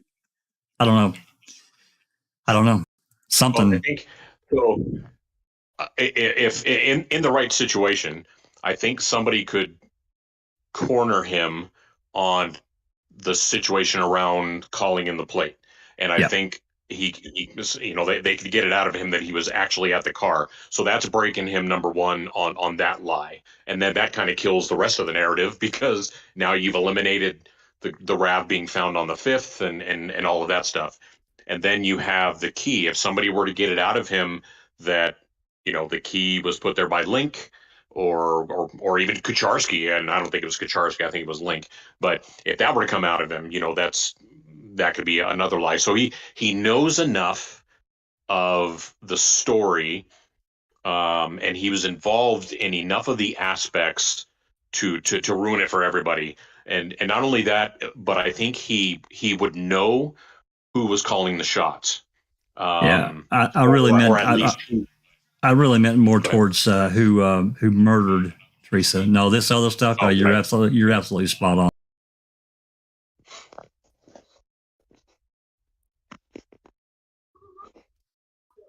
So, all right. Any other comments that we want to get out before we reach hour 4? I never thought we'd run this long. I really did. Great, you guys have hung around though. We've had a pretty good crowd for pretty much the entire time.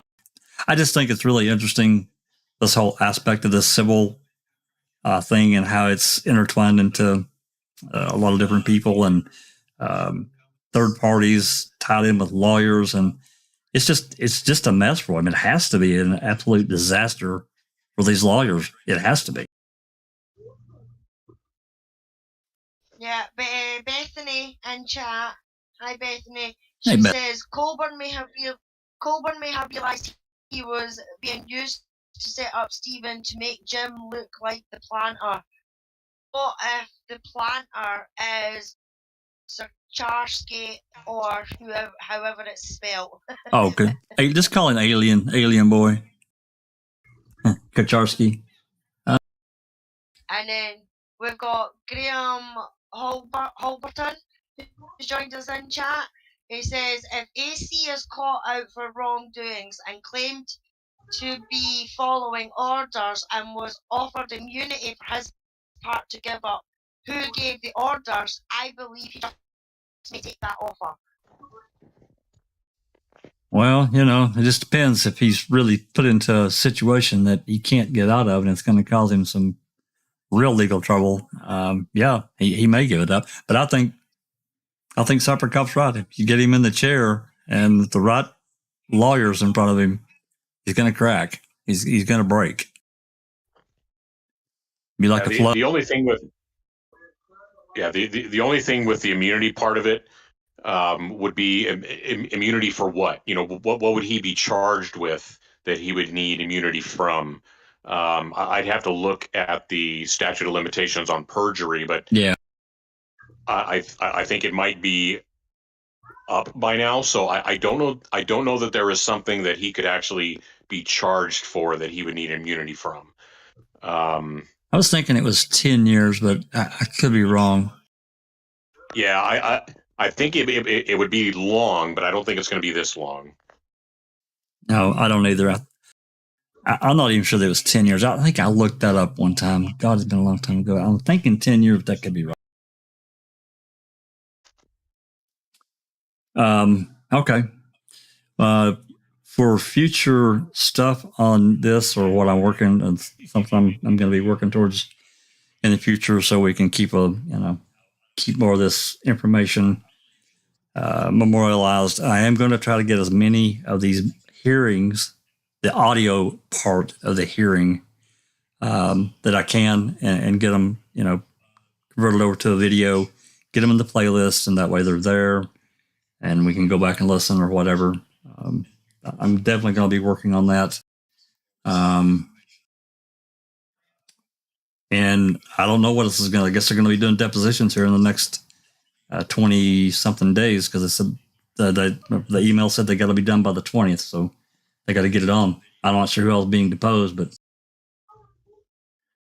And then, of course, waiting on the decision, what the judge says about Netflix's motion to force Griesbach to cough up these documents that they're looking for. And I don't see how they can that can be ruled against. I really don't, but I don't know the law. No. Well, Kelly Perry is in chat, and she says Andy is confident the state has his back, but it will be his downfall in the end. I agree with you, Kelly. I do. Anything else before we take?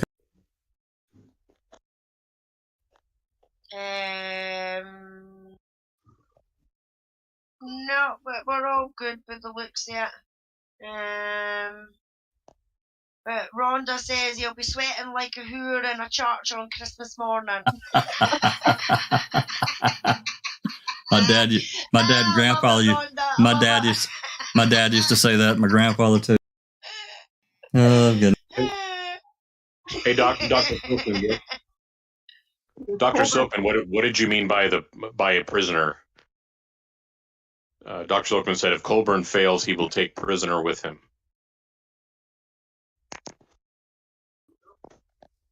Oh, I don't.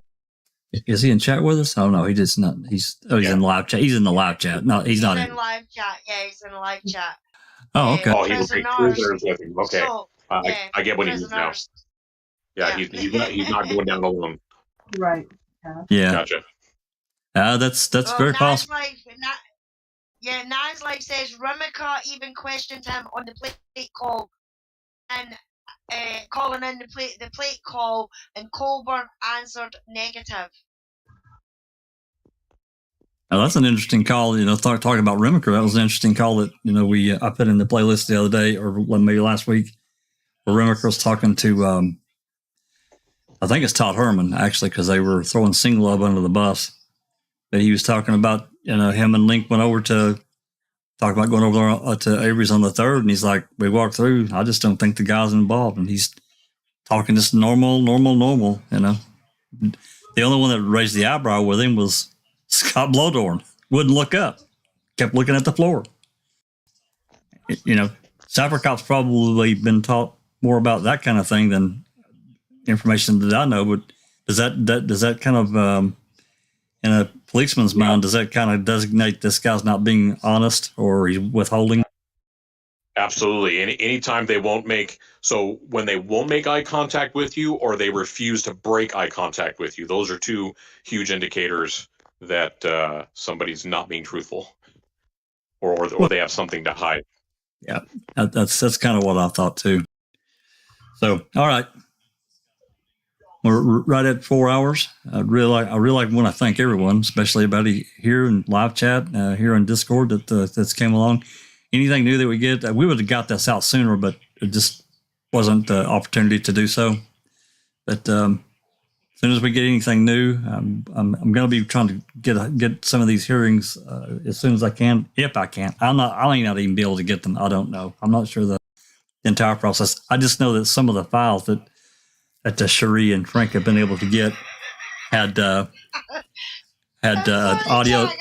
audio files attached. I'm sorry. Go ahead. What's going? I'm sorry. T1 says, "What's the time limit on the eye contact? I'm asking for a friend."